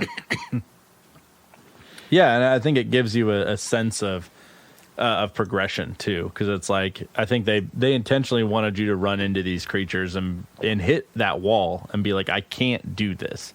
If you can, awesome, good for you, nerd. Like, but I think it's meant specifically for you to go, hey, I can always come back to this and I'll be able to handle it then. Yeah. Remember this spot, come back to it later. Yeah, for sure. So our big capstone to the end of Act 2 is healing Atreus, and afterward, Kratos kind of has to come clean and tell Atreus, look, don't freak out. I'm a god. You're a god too. It's a you know, for how crazy it is, it's a touching moment, I think. And it's played really well, where Atreus has like kind of a perfect kid reaction, where he doesn't super grab the like weight of it. You know, his first question is, can I turn into an animal? Yeah. Kratos is like, I don't think so, buddy. Yeah, I love the response. Like, because initially in the back of my head, I was like expecting the whole traditional, oh my God, I just learned something you've been hiding from me. I'm going to blow up and be angry about it. So whenever he acted like that kid and was really excited about it, I think that it allowed them to really show Kratos' internalization, you know, because like the bigger battle was yet to come, and that being with dealing with how Atreus handled the information, which I love that they went that route with it instead of the other one. But I like how Kratos had to deal with it then, because although he told him, yes, I'm a god, that really wasn't the big secret. The big secret was the fact that, you know, he had murdered all the ones of Sparta for the faraway land and all that kind of stuff. So, which does come later. Excuse me. But yeah, I think that it's shocking to Kratos in a way that it allows you to connect with that character a little more, because again, we were all expecting the "why'd you lie to me? Why would you not? Why would you hide things from me?" response. And then whenever I like how Kratos kind of reacts to it. You know, he's very solemn, but as we've learned through this point of the game, Kratos is very good at internalizing his feelings and then, you know, having to see the ramifications of what he's done and hiding that come forward next. I think that Kratos blames himself for it, which is why you don't see him lash out sooner. It takes a while for him to deal with it. So that's a really good point. And this is a part of the game that I want to focus down on for a little bit. Yeah. Because Act 3 is all about Atreus kind of coming to grips with what it means to be a god. What is this new existence that he's found himself in? And my first note is in all caps, and it says, "Godhood does not look good on Atreus." Yeah. Dude, he's a bastard. For like 2 or 3 solid narrative straight gameplay hours, he is a little bastard. He is such an asshole. And I like that it's done gradually, where Atreus at the beginning starts saying some weird shit like, we don't have to do the main quest right now. We're gods. We can do whatever we want, right? And that's like, okay, that's a tiny red flag in the distance. Well, so I don't know whether it was just like, I obviously I'm a parent. I've got more kids than I'm proud of. But that being said, like the whole thing, like when I grew up, Michael, growing up, if anything my dad had ever said, I don't care if he was making a joke. If I had, in a very impolite tone, said whatever, I would have been backhanded through a window, and then I would have had my ass beat, and then I would have been forced to eat whatever blood that I choked up on the floor. Like, right. I was a very strict household I grew up in. Yes, sir, no, sir. And that's okay. I feel like I'm better for it. So, like, I don't know whether it was that or the fact that, like, I just did. I don't know. The first time he said whatever to Kratos, I had like a dad panic attack. I was like, oh, no, he didn't. Like, you bitch slapped that little boy, like, right now. Like, it hurt my soul, and it just kept getting worse and worse. It is really, that was one of the big questions I had about this whole segment, is that Kratos is uncharacteristically, like, hands-off parent during this entire segment. And I think maybe you're right where there is like a little bit of guilt or he's finally forged this new connection with his son and he's not quite sure how to handle it. But like he allows Atreus to mouth off to the dwarves for a while. He's a huge dickhead to my man Sindri for no reason. He gives him like I would say a fairly restrained lecture after he straight up kills a god. Yeah, I really think it's guilt. I think that was what the story was trying to portray. Just due to the fact that, like, almost like, I had no right to hide this from him. How do I tamper how he handles it? Who am I to tell him how to handle this whenever I obviously didn't even know how to handle the fact that I'm a god? Right. Because realistically, that's what he was hiding and not dealing with. So I feel like it shows like that response, although it wasn't the right move to make, shows a lot of emotional maturity from Kratos. I need to keep my cool here. I need to let him hash these feelings out, but I also need to make sure I'm approaching this from a perspective that whenever I do handle it, I'm making the right call because I've obviously made some wrong ones already. Mm-hmm. So that's what I picked up from it. No, and I think that's good. It's worth noting that this is, again, another one of those moments where there's a lot that goes unsaid. Mm-hmm. Kratos is pretty stoic, and that silence from him and his all of a sudden lack of direction towards Atreus, I think is telling. And I think you're probably right that that's what it's based in, is that sense of guilt. Yeah. We'll see. So we finally make it back up to the top of the mountain, and things kind of come to a head as Baldur catches up with us again. Atreus has a huge freak out, shoots his dad with an arrow, and that's sort of a breaking point, and I think that's sort of fair. And we end up back in Helheim, and I've called this the Kratos melts down on his son in a Wal-Mart moment. I was waiting for it. Like, I needed it to happen. I'm going to back up just a few seconds before that. Oh, yeah. I wanted to talk about this.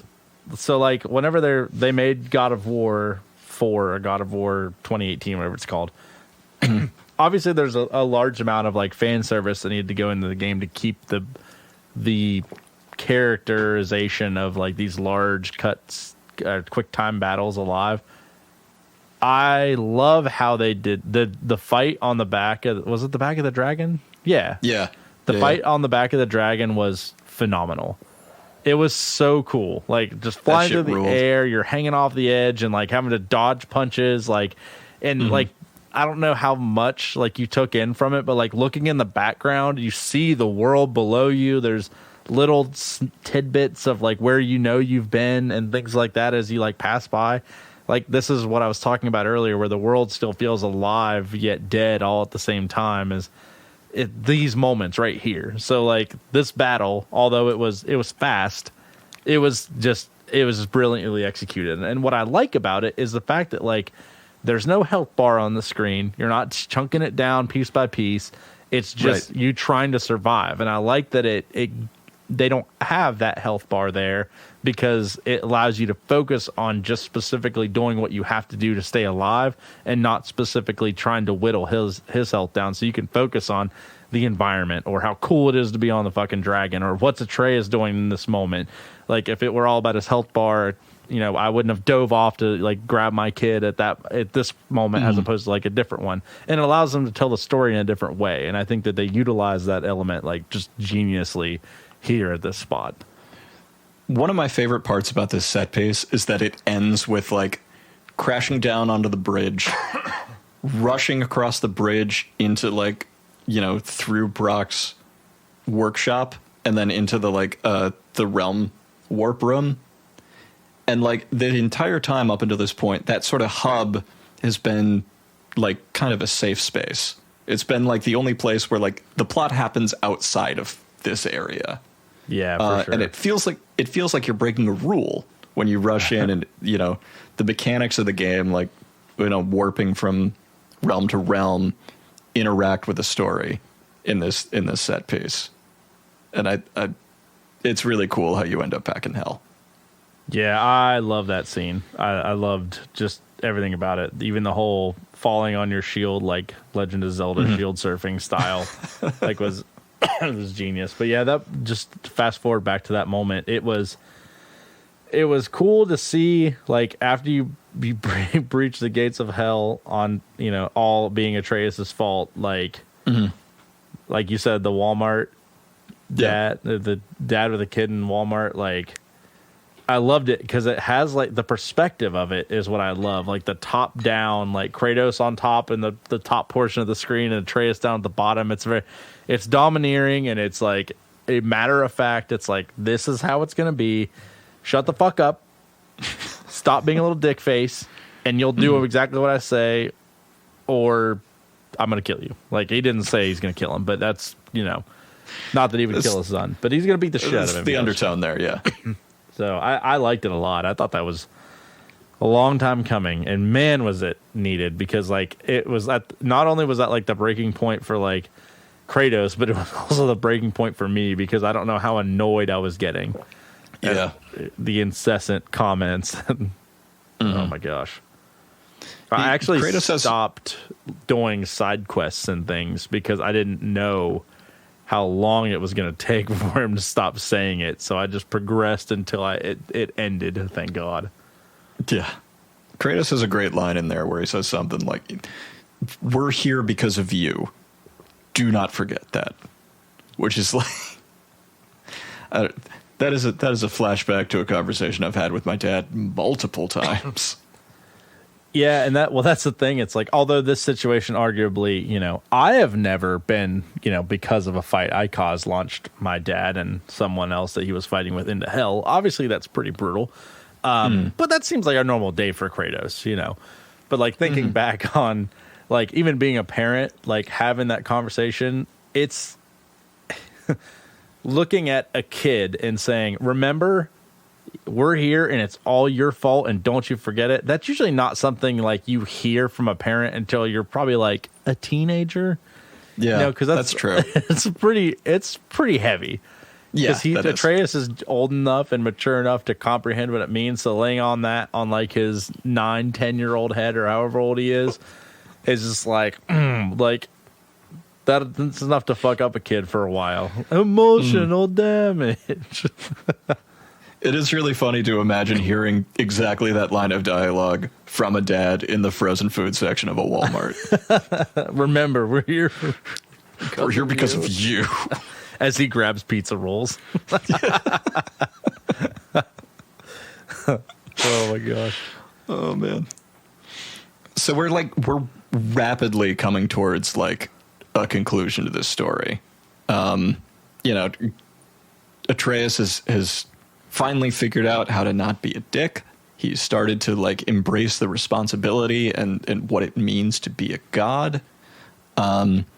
We get one more like kind of side piece, big set piece action where we travel into the mouth of the world serpent, which doesn't last that long, but I thought was pretty fucking cool. I was into that.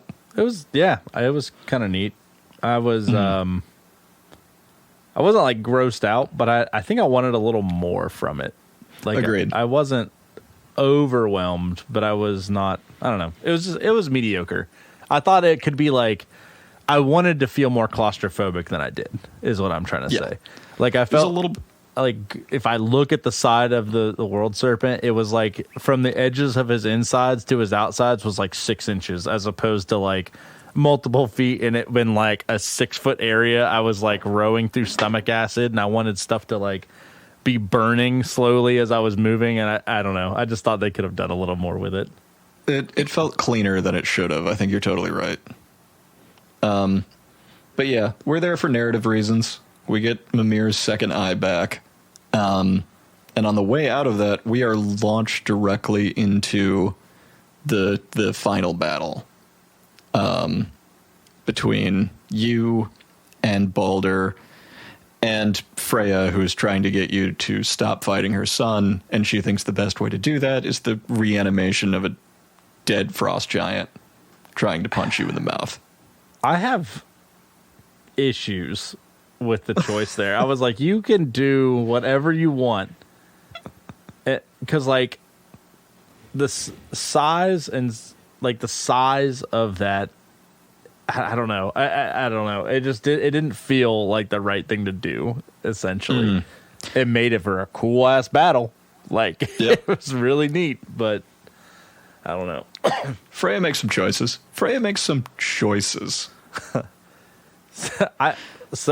I'll go ahead. I'll make that point in a little bit.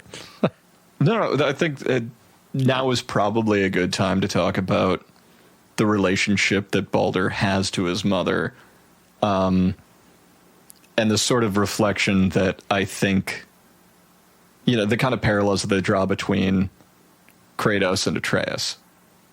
Because I think, Freya is a misguided mom, but ultimately did what she thought was best for her son and can't make amends for it and doesn't have the ability to reconnect with her son in the same way that Kratos is able to do with Atreus. Right. I think that's like key in a good story. And really any good story is that the thematic elements that they use mirror every set of characters or every type of relationship, whether, however it's what characters they are, they're going to have the same dichotomy to help push the story forward because that's what makes the story. So in this case, obviously the parallel being that secrets and the choices of the father or the mother in this scenario caused a disparity in the relationship, and Kratos has, he doesn't say anything, but that he's thinking that as he's observing things go down between the two of them, between Freya and Balder. So, it's just kind of,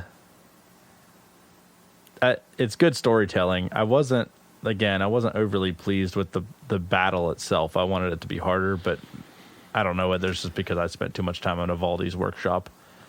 Well, yeah, I think it's pretty easy to be, overpowered by this point in the game. But also, I think you're right that a lot of the mechanics that we see with the Baldur fight here at the end are the same as what we saw at the beginning of the game. He fights there aren't a lot of new moves that are added. He has one phase where you can only hit him with the axe, or you can only hit him with the Blades of Chaos. But that's kind of it, Like there isn't a huge mix-up from what we've seen before. Yeah, and I tried to justify it as well. Like, I was like, okay, like, yes, I've been through a lot more. I'm expanding my arsenal in this new world that you are kind of stagnant in.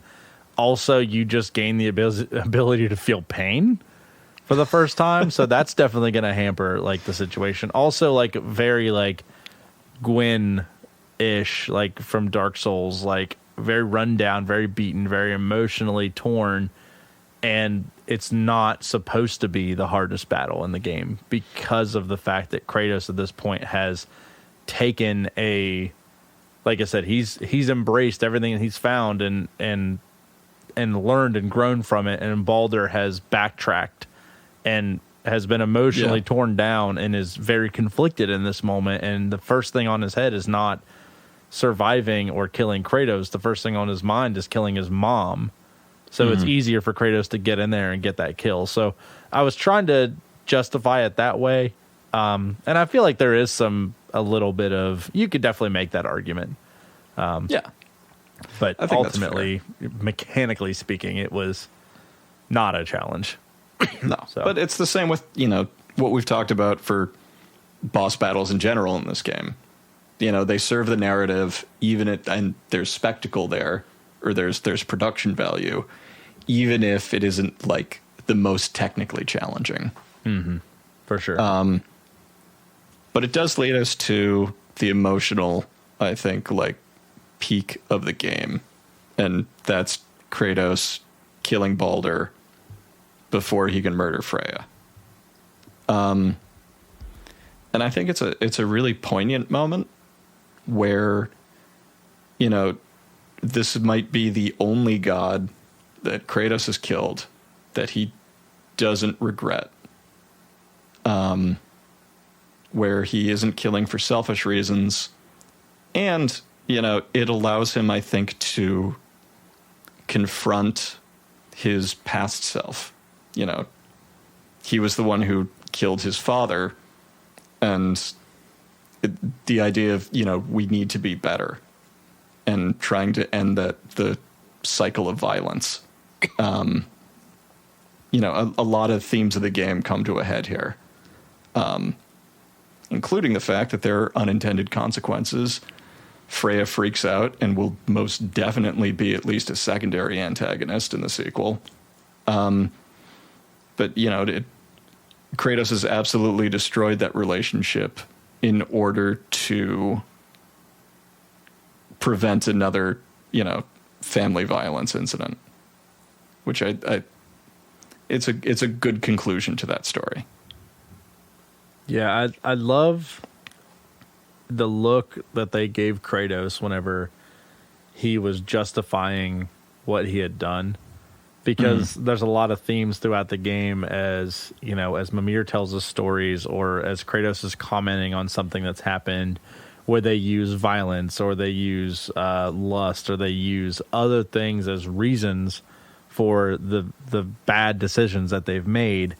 And especially coming off the tail of what had happened with Atreus and the bad reason he gave for not telling his son that he was a god, justifying this to Freya, I don't think was what was actually happening.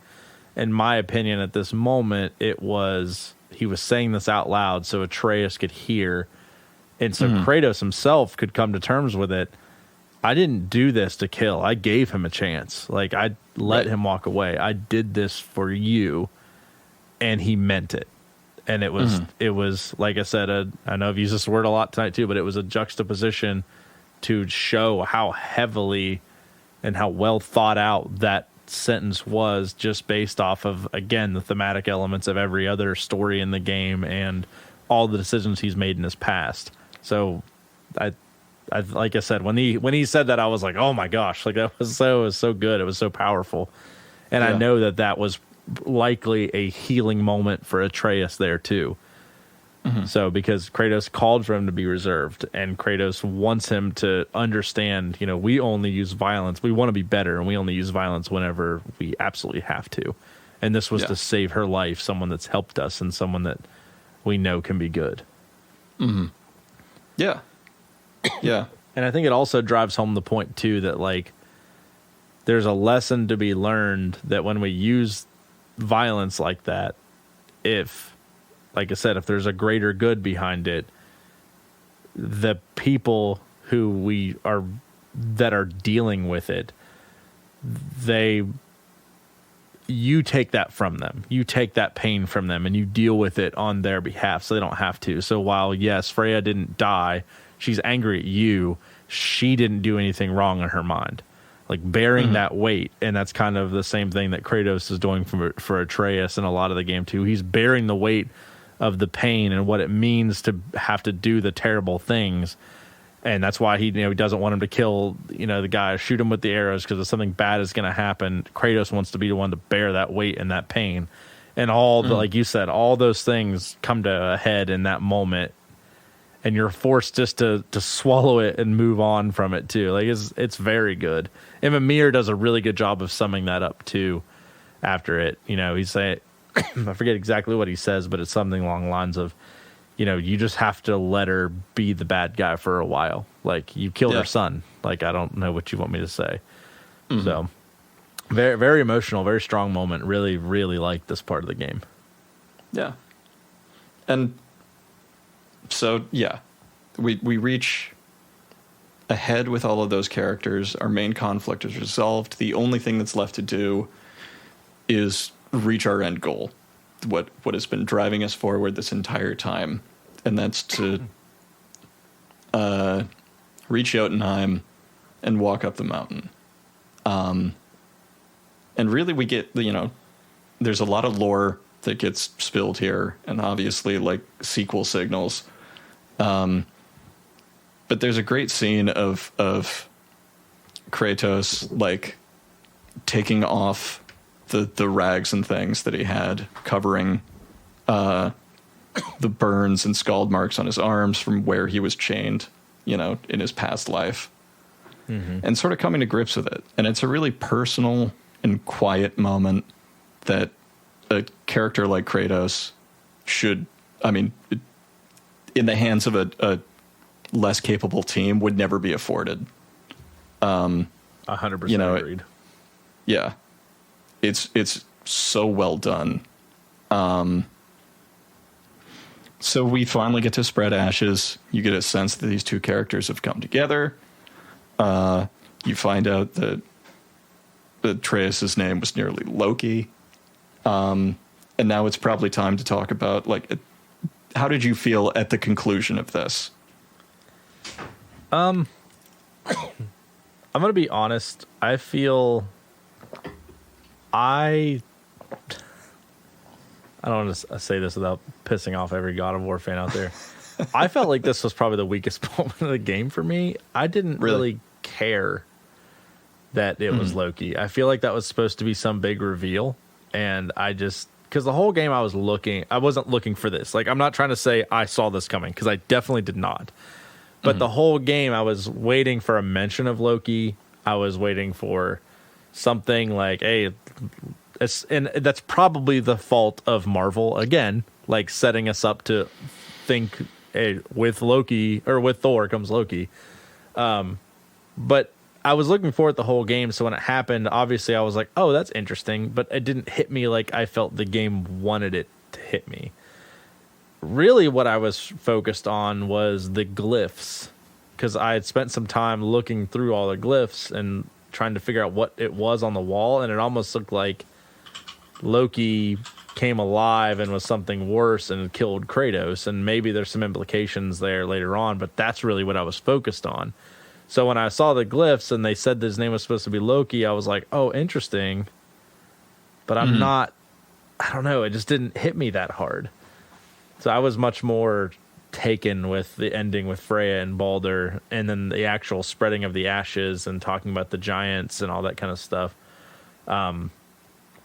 Now it did help a little bit that once, because I was like, well, I thought that, Loki's father was like a giant or something like that. And then I saw I actually looked this up, that on the wall, if you translate the symbols that were next to Kratos' head on the wall in like the Futhark or whatever that language is, it actually stands for husband of Laufey and father of Loki. So I thought that was kind of like it rounded that out a little bit more for me. But I don't know, like I think it's interesting, but what I do like about it was after you find all that out and you're leaving, I'm not gonna say I love how Kratos tells the story of Atreus.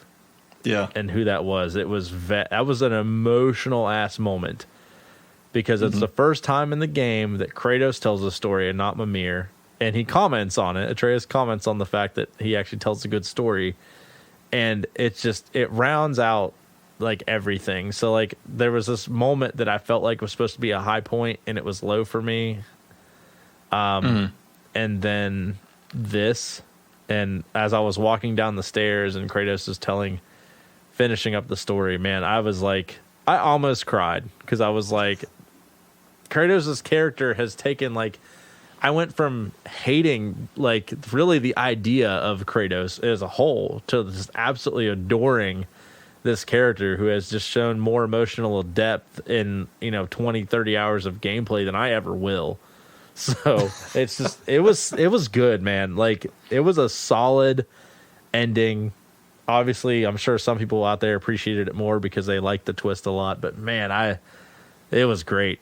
I was taken with it. So I want to hear your thoughts, though. I wanted to hear how that hit you. So, the reveal that Atreus is Loki was kind of like a sort of moment for me. In Norse mythology, spoilers for a dead religion, Loki is the one who kills Balder, and that's what begins Ragnarok, which is the death of the gods and their huge, like, end time sort of thing. So it checks out. I won't get too crazy into it, but the way that Balder dies is pretty accurate to mythology. There's a couple of liberties taken with it. But I got excited about it because Loki is an interesting character in Norse mythology who is sometimes on the side of the gods and sometimes not. I have a feeling that sort of dynamic is going to play out in the next game, where maybe we'll get to see, Atreus and Kratos maybe not on the same side at all times, which I think could be a really interesting dynamic, as, Atreus is a teenager and probably has the capability to be a bigger shithead than we've seen him here. Yeah, for sure. That's a good point I hadn't really considered. Yeah, and I will admit, like, I've put almost no thought into what the sequel of this game is going to be like, just due to the fact that I'm still digesting this one. Like, sure. I feel, and this is something that's so cool about this game, is I feel like, obviously when this game came out, 2018, this game won pretty much every available Game of the Year award there was. Rightfully so. It was very, very good. I feel like this game being re-released, it didn't miss a step in 4 years. Like, this is a 2022 game. Like, still, like this game carries every bit as much weight as it did back then, and that's a very tough thing to do as games are evolving. And this, whether it's narratively or mechanically, like, this game stands up on all fronts. And if you haven't played this yet, I mean, go do it. Like, it's fantastic. And now that it's really just readily available all over the place, you don't really have any more excuses. Just go do it. You could pick this game up on PlayStation for like $20, and that is the steal of the century. It's on PS Plus too. I mean, yeah. I mean, this is one of those games, like, if you're out there and you're just like solely like a Nintendo Switch player or something like that, like this is one of those games that's like it might be worth going out and snagging like an old school PlayStation 4 model. Not just obviously for this game, because there's a lot of really good shit on PlayStation 4. Sony has great exclusives, but man, is this game like worth every penny. Like, in the time we spent with it was, I'll always remember this one. Like, it was probably, obviously, like, as a PC gamer, primarily, in pretty much every PC gamer out there will attest to this, you just have this ever-growing backlog that you, like, never get to of games that came out over the course of, like, the last 10 years. So whenever I review, like, what I consider my game of the year to be, it's whatever I played that year, not whatever came out that year. So just keep that in mind for maybe, like, the end of, you know, maybe we'll do something special for, like, the end of the year or something like that. We'll see. Yeah, most definitely. But yeah, this one, this is one of the best I've played in recent memory. I think it, you know, one of the questions that we always ask about games on this show is, did it accomplish what it set out to do? And I think that is such an overwhelming yes in this case. Oh my gosh, yes. Holy crap. Go ahead. Well, just so much of this game is about the narrative and the story that they wanted to construct. And it is so thoughtfully told, so well laid out, so well paced, and reaches a really satisfying conclusion that seems somehow true to the character of Kratos and fundamentally changes him going forward. Yeah.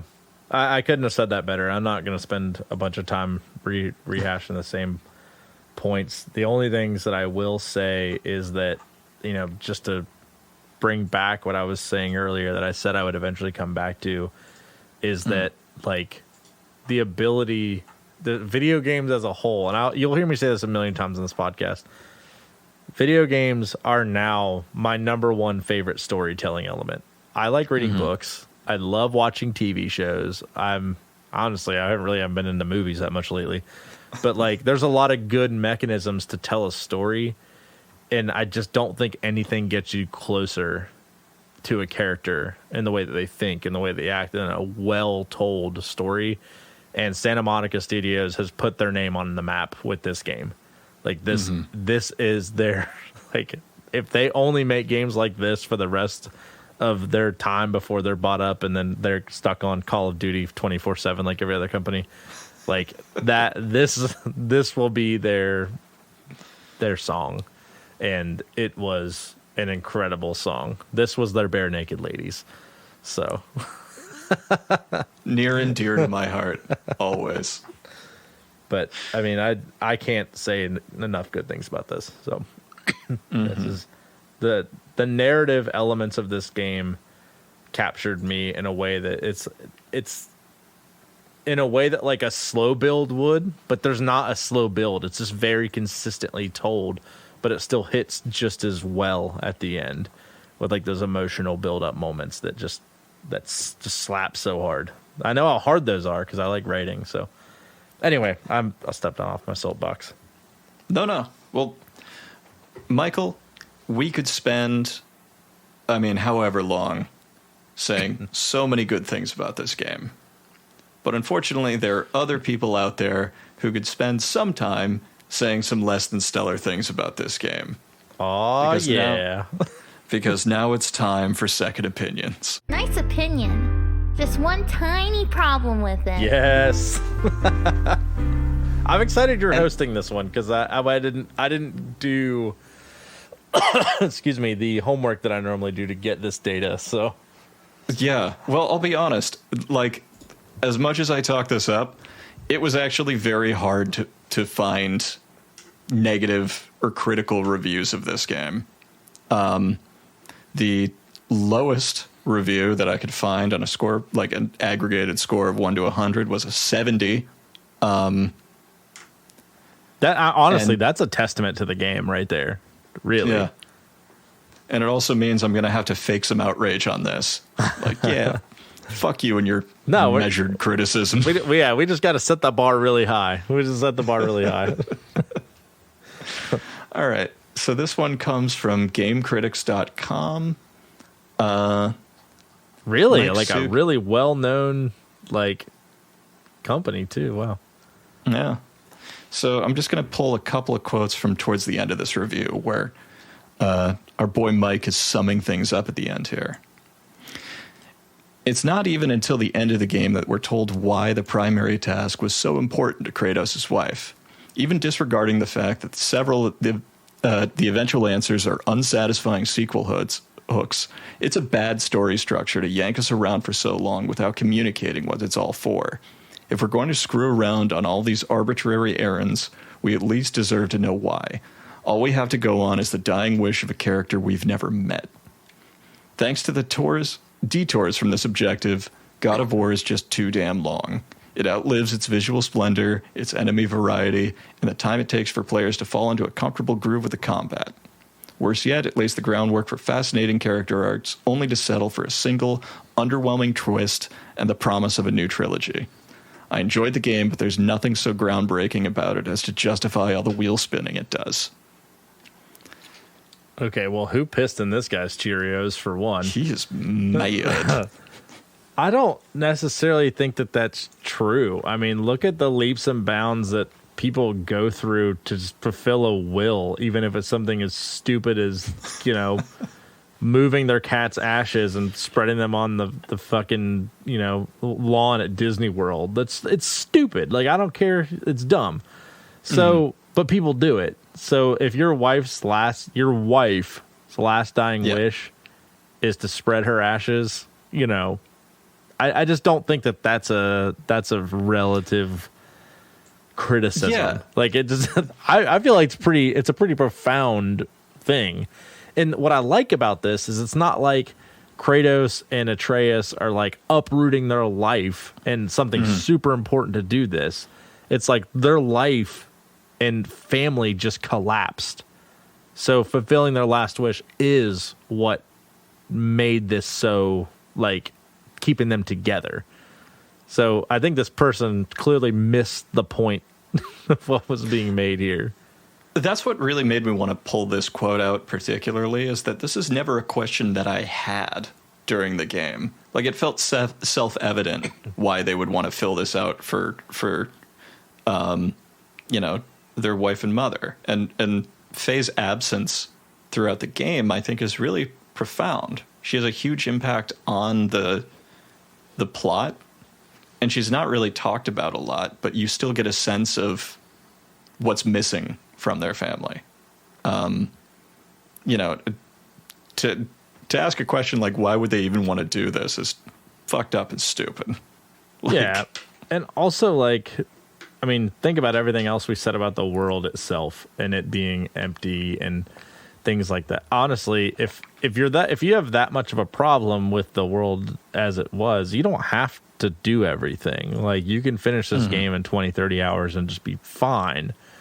Did I spend a lot more time with it than that? Sure, but I did everything. So it's like, I just don't, I don't like this criticism. I think that it's very debased in what it's trying to say. I get, if you want to be like, hey, I felt like the game was a little long for me, that's fine. But this review is like tearing the game down for things that it clearly wasn't guilty of. And it sounds like this is coming from someone that was just trying to, it's like, hey, we got to be critical of this game. Someone had a vendetta that their game didn't get of Game of the Year. Someone had an axe to grind, for sure. No pun intended. I almost wanted to say something about it, and I wasn't gonna. You're welcome. All right, Michael. So can you... okay. Can you guess the critic score and the user score from Metacritic? And I'll... Oh, baby. I don't know if this is a hint or not, but this is the PlayStation 4 release rather than the PC release. I'm trying to get impressions from people, like, right when the game came out. Yeah. Well, if the lowest score was a 70 on the critic, let's say let's say 8.9 critic. Mm. And user score, let's say 9. Pretty close. So the critic score here is a 9.4.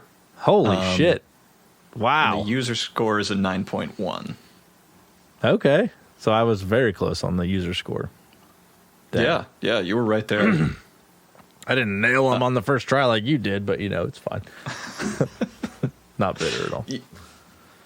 You probably won't be surprised to learn that a lot of the negative reviews from users are people who were, diehard fans of the original God of War games and hated to see the series grow and evolve, because why would you want to see that for a game series? Yeah, why would you want things to be better in literally every single way, shape, and form? My bad. Yeah, exactly. Go back to playing Call of Duty, seriously.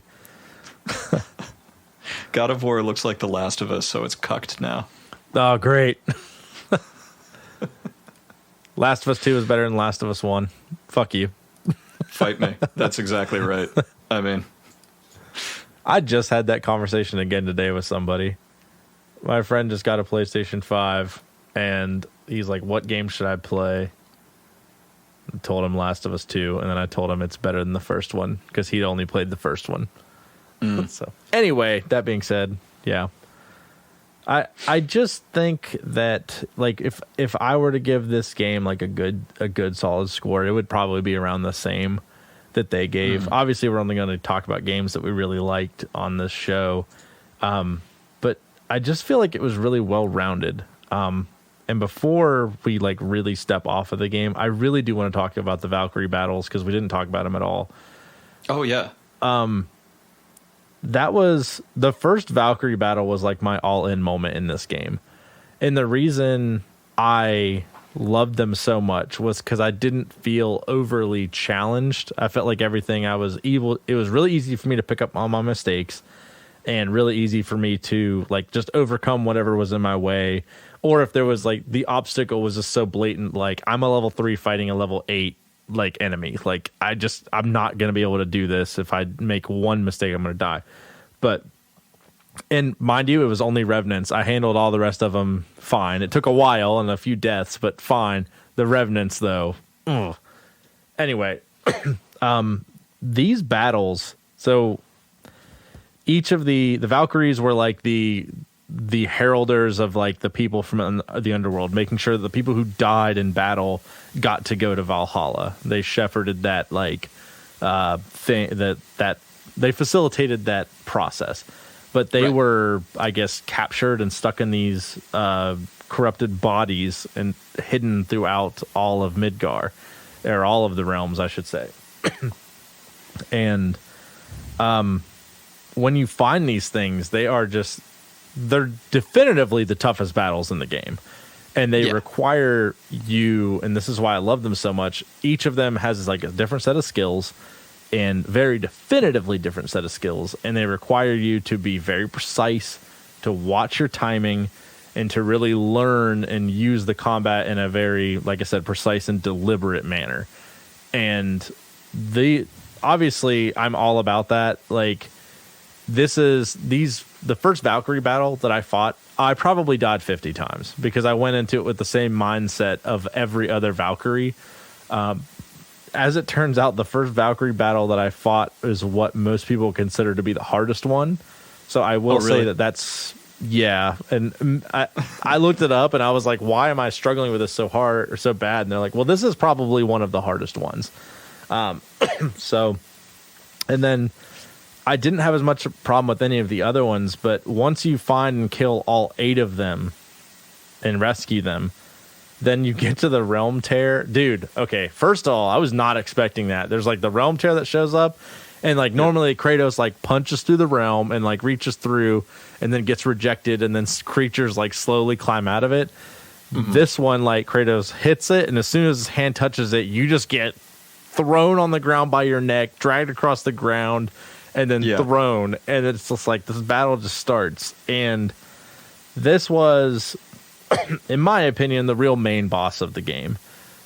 Just incredibly difficult. And like I said, it requires you, every Valkyrie had its own move set. This takes every one of those move sets, combines them into one, and forces you to be absolutely perfect on all of your timing and all of your hits and all of your dodges and all of your parries. And if you don't use any single one of those mechanics in this battle, you will die. And it's particularly the one where she like comes up in the air and then lands on you and just kicks your face into the ground. You can get away from it, but you lose half your health. Like if you get caught in that, you lose half your health. Even no matter how fast your B finger is. And she'll spam it too, or she'll hit it like 3 times in a row, where you just have to keep like, you feel like you're on your back foot the entire time in that fight. It's so good though. Like it was definitively the most challenging battle in the game, and like it was like one of those Dark Souls moments where I die and I die and I die, and it was like every time the health would go further down. Right. And I finally mastered it, and then it was like the same thing as like I wouldn't even have to use a resurrection stone. The time I beat it, I didn't have to use one, and I was like, of course, every other time I needed it. But yeah, I just, before we close it out, I wanted to talk about that because it was such a pivotal moment in how I played this game, because the first one I played had a real challenge with it, and then every one that I came across after that, I just was lavished in in the game. Like it was, the arenas were cool, like the slow build to the elevator, because you were going down to a Valkyrie at that point. And then finding some in the wild and like those different areas, just really cool, really interesting. They looked awesome with their wings, and all the tells that they have. Definitively like the best bosses, the best enemies, and just the best fights in the game. So on top of the narrative elements and the bosses and things like that, even with their spectacle that they carry, there's so much more that the game offers, and shout outs and different types of things that the game has, and Easter eggs and all that kinds of stuff. All the way up to the ending. I don't think we talked about that, where if you return home after everything, there's the, hey, this is what's coming in the sequel moment, where Thor actually shows up at the house. So you don't see his face, you just see his hammer. So, and then just a couple other things I wanted to mention was that, I don't know if you knew this, but in your home, if you look around, there are 4 marks. A couple of them you can only see in photo mode that are in the home and even in the beginning segments of the game. And if you have all 4 marks and combine them together and switch the order around depending on how you find them, it actually spells out Loki. Oh, really? So it's kind of like literally ingrained in the first scene of the house. So thought that was kind of cool, kind of neat as well. So like the game itself is just, I say that just to say it's holistic. It has something for everyone, whether you're a treasure hunter, whether you're someone who's there for the narrative, if you like tough fights, like it has everything, and I can't recommend it enough. Go play it. Yeah. I would say that this game has sort of wide-reaching appeal. I was trying to think about like who is this game sort of marketed for, and this is one of the few games that I think really earns the title of like mature, where originally that idea just comes to mind, like, oh, this game's got a ton of blood and guts in it, and it does, and some of those executions are brutal and they're fucking rad, but the themes of like, what does it mean to be a good parent? How are you supposed to instill good values when you don't feel comfortable with who you are? That's heavy shit for any medium. And to broach it in a video game in a way that feels incredibly personal and respectful, I think should be experienced by as many people as possible. Yeah, I agree. It accomplished exactly what it was set out to do. Like you said, the maturity rating for the game just spans so much further than the content of the game. An ESRB rating, like it is just a mature game. Like it does everything from a very level-headed, holistic perspective, and it does not skirt in any category. So yeah, like just play it. It's just it's great. And there's another one coming, and like it's funny because whenever the game came out, I know I was talking to you in Discord, and I had mentioned, charging $60 or $50 for a game that's 4 years old feels kind of shitty to me. Yeah. But like, really, like, I'll be the first to say this. I was going to buy it, and someone gifted it to me about 8 seconds before I pulled the trigger on Steam. Mm-hmm. So I was like really happy I didn't actually have to pay for the game. But at the same token, like, I really feel this game's still worth $50. Like, I really do. So, and really, if nothing else, then it's to giving my money to Santa Monica to keep making games of this quality. I'm going to do it every day. Couldn't agree more. This is a passion project, and it feels like it.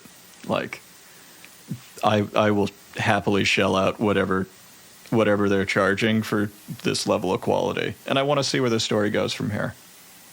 Yeah. I'm ready. Keep bringing me this mature content. Let's see that fucking Ragnarok.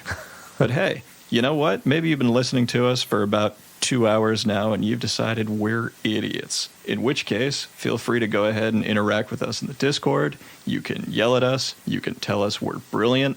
I promise you that both of those things will stick with me for the rest of the day. If you find yourself listening to this content, you really enjoy it, please consider giving us a good rating on iTunes or wherever you find this podcast. I can't tell you how much that helps us out. Michael and I, this is the last time we're recording before Elden Ring. So one, you can finally look forward to us shutting up about it for a while. Well, at least shutting up about it coming out for a while. Right. That's true. Yeah. No, that's a good. I'm excited for Elden Ring. I am stoked to have had the opportunity to play this, and what I appreciate about Max is like Max gives me like the subtle nudges of like, hey, God of War's coming out. Like, I played it; it was really good. You should play, because I really don't know if I would have played God of War. Like, it was one of those things that, like, everyone was playing it, so like, yeah, just the relationship I have with Max is kind of it's great, because like if Max recommends something to me, then I'm going to want to take the time to do that. And I'm doing that with Outer Wilds right now, and I'm doing that with Disco Elysium right now. And both those games I'm having a good experience with. So if you're here and you're liking these games, consider jumping into some of the other things that we're talking about, and consider jumping into the Discord and talking with us about them, because that's what this is about. This is about a community of like-minded folk that are welcoming us, or welcoming to you to open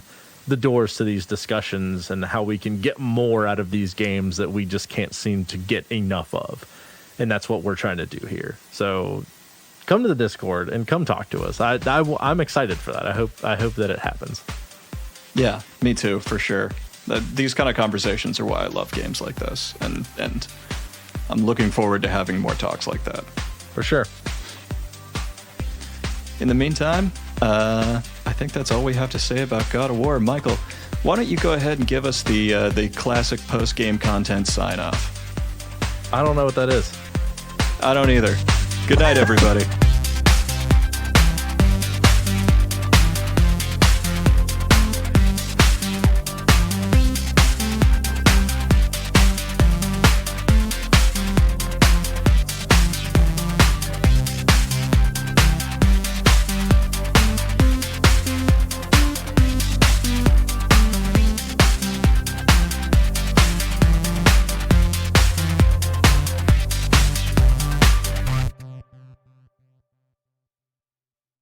Michael, you're not the worst. Not as long as we live in a world where Dark Souls 2 exists.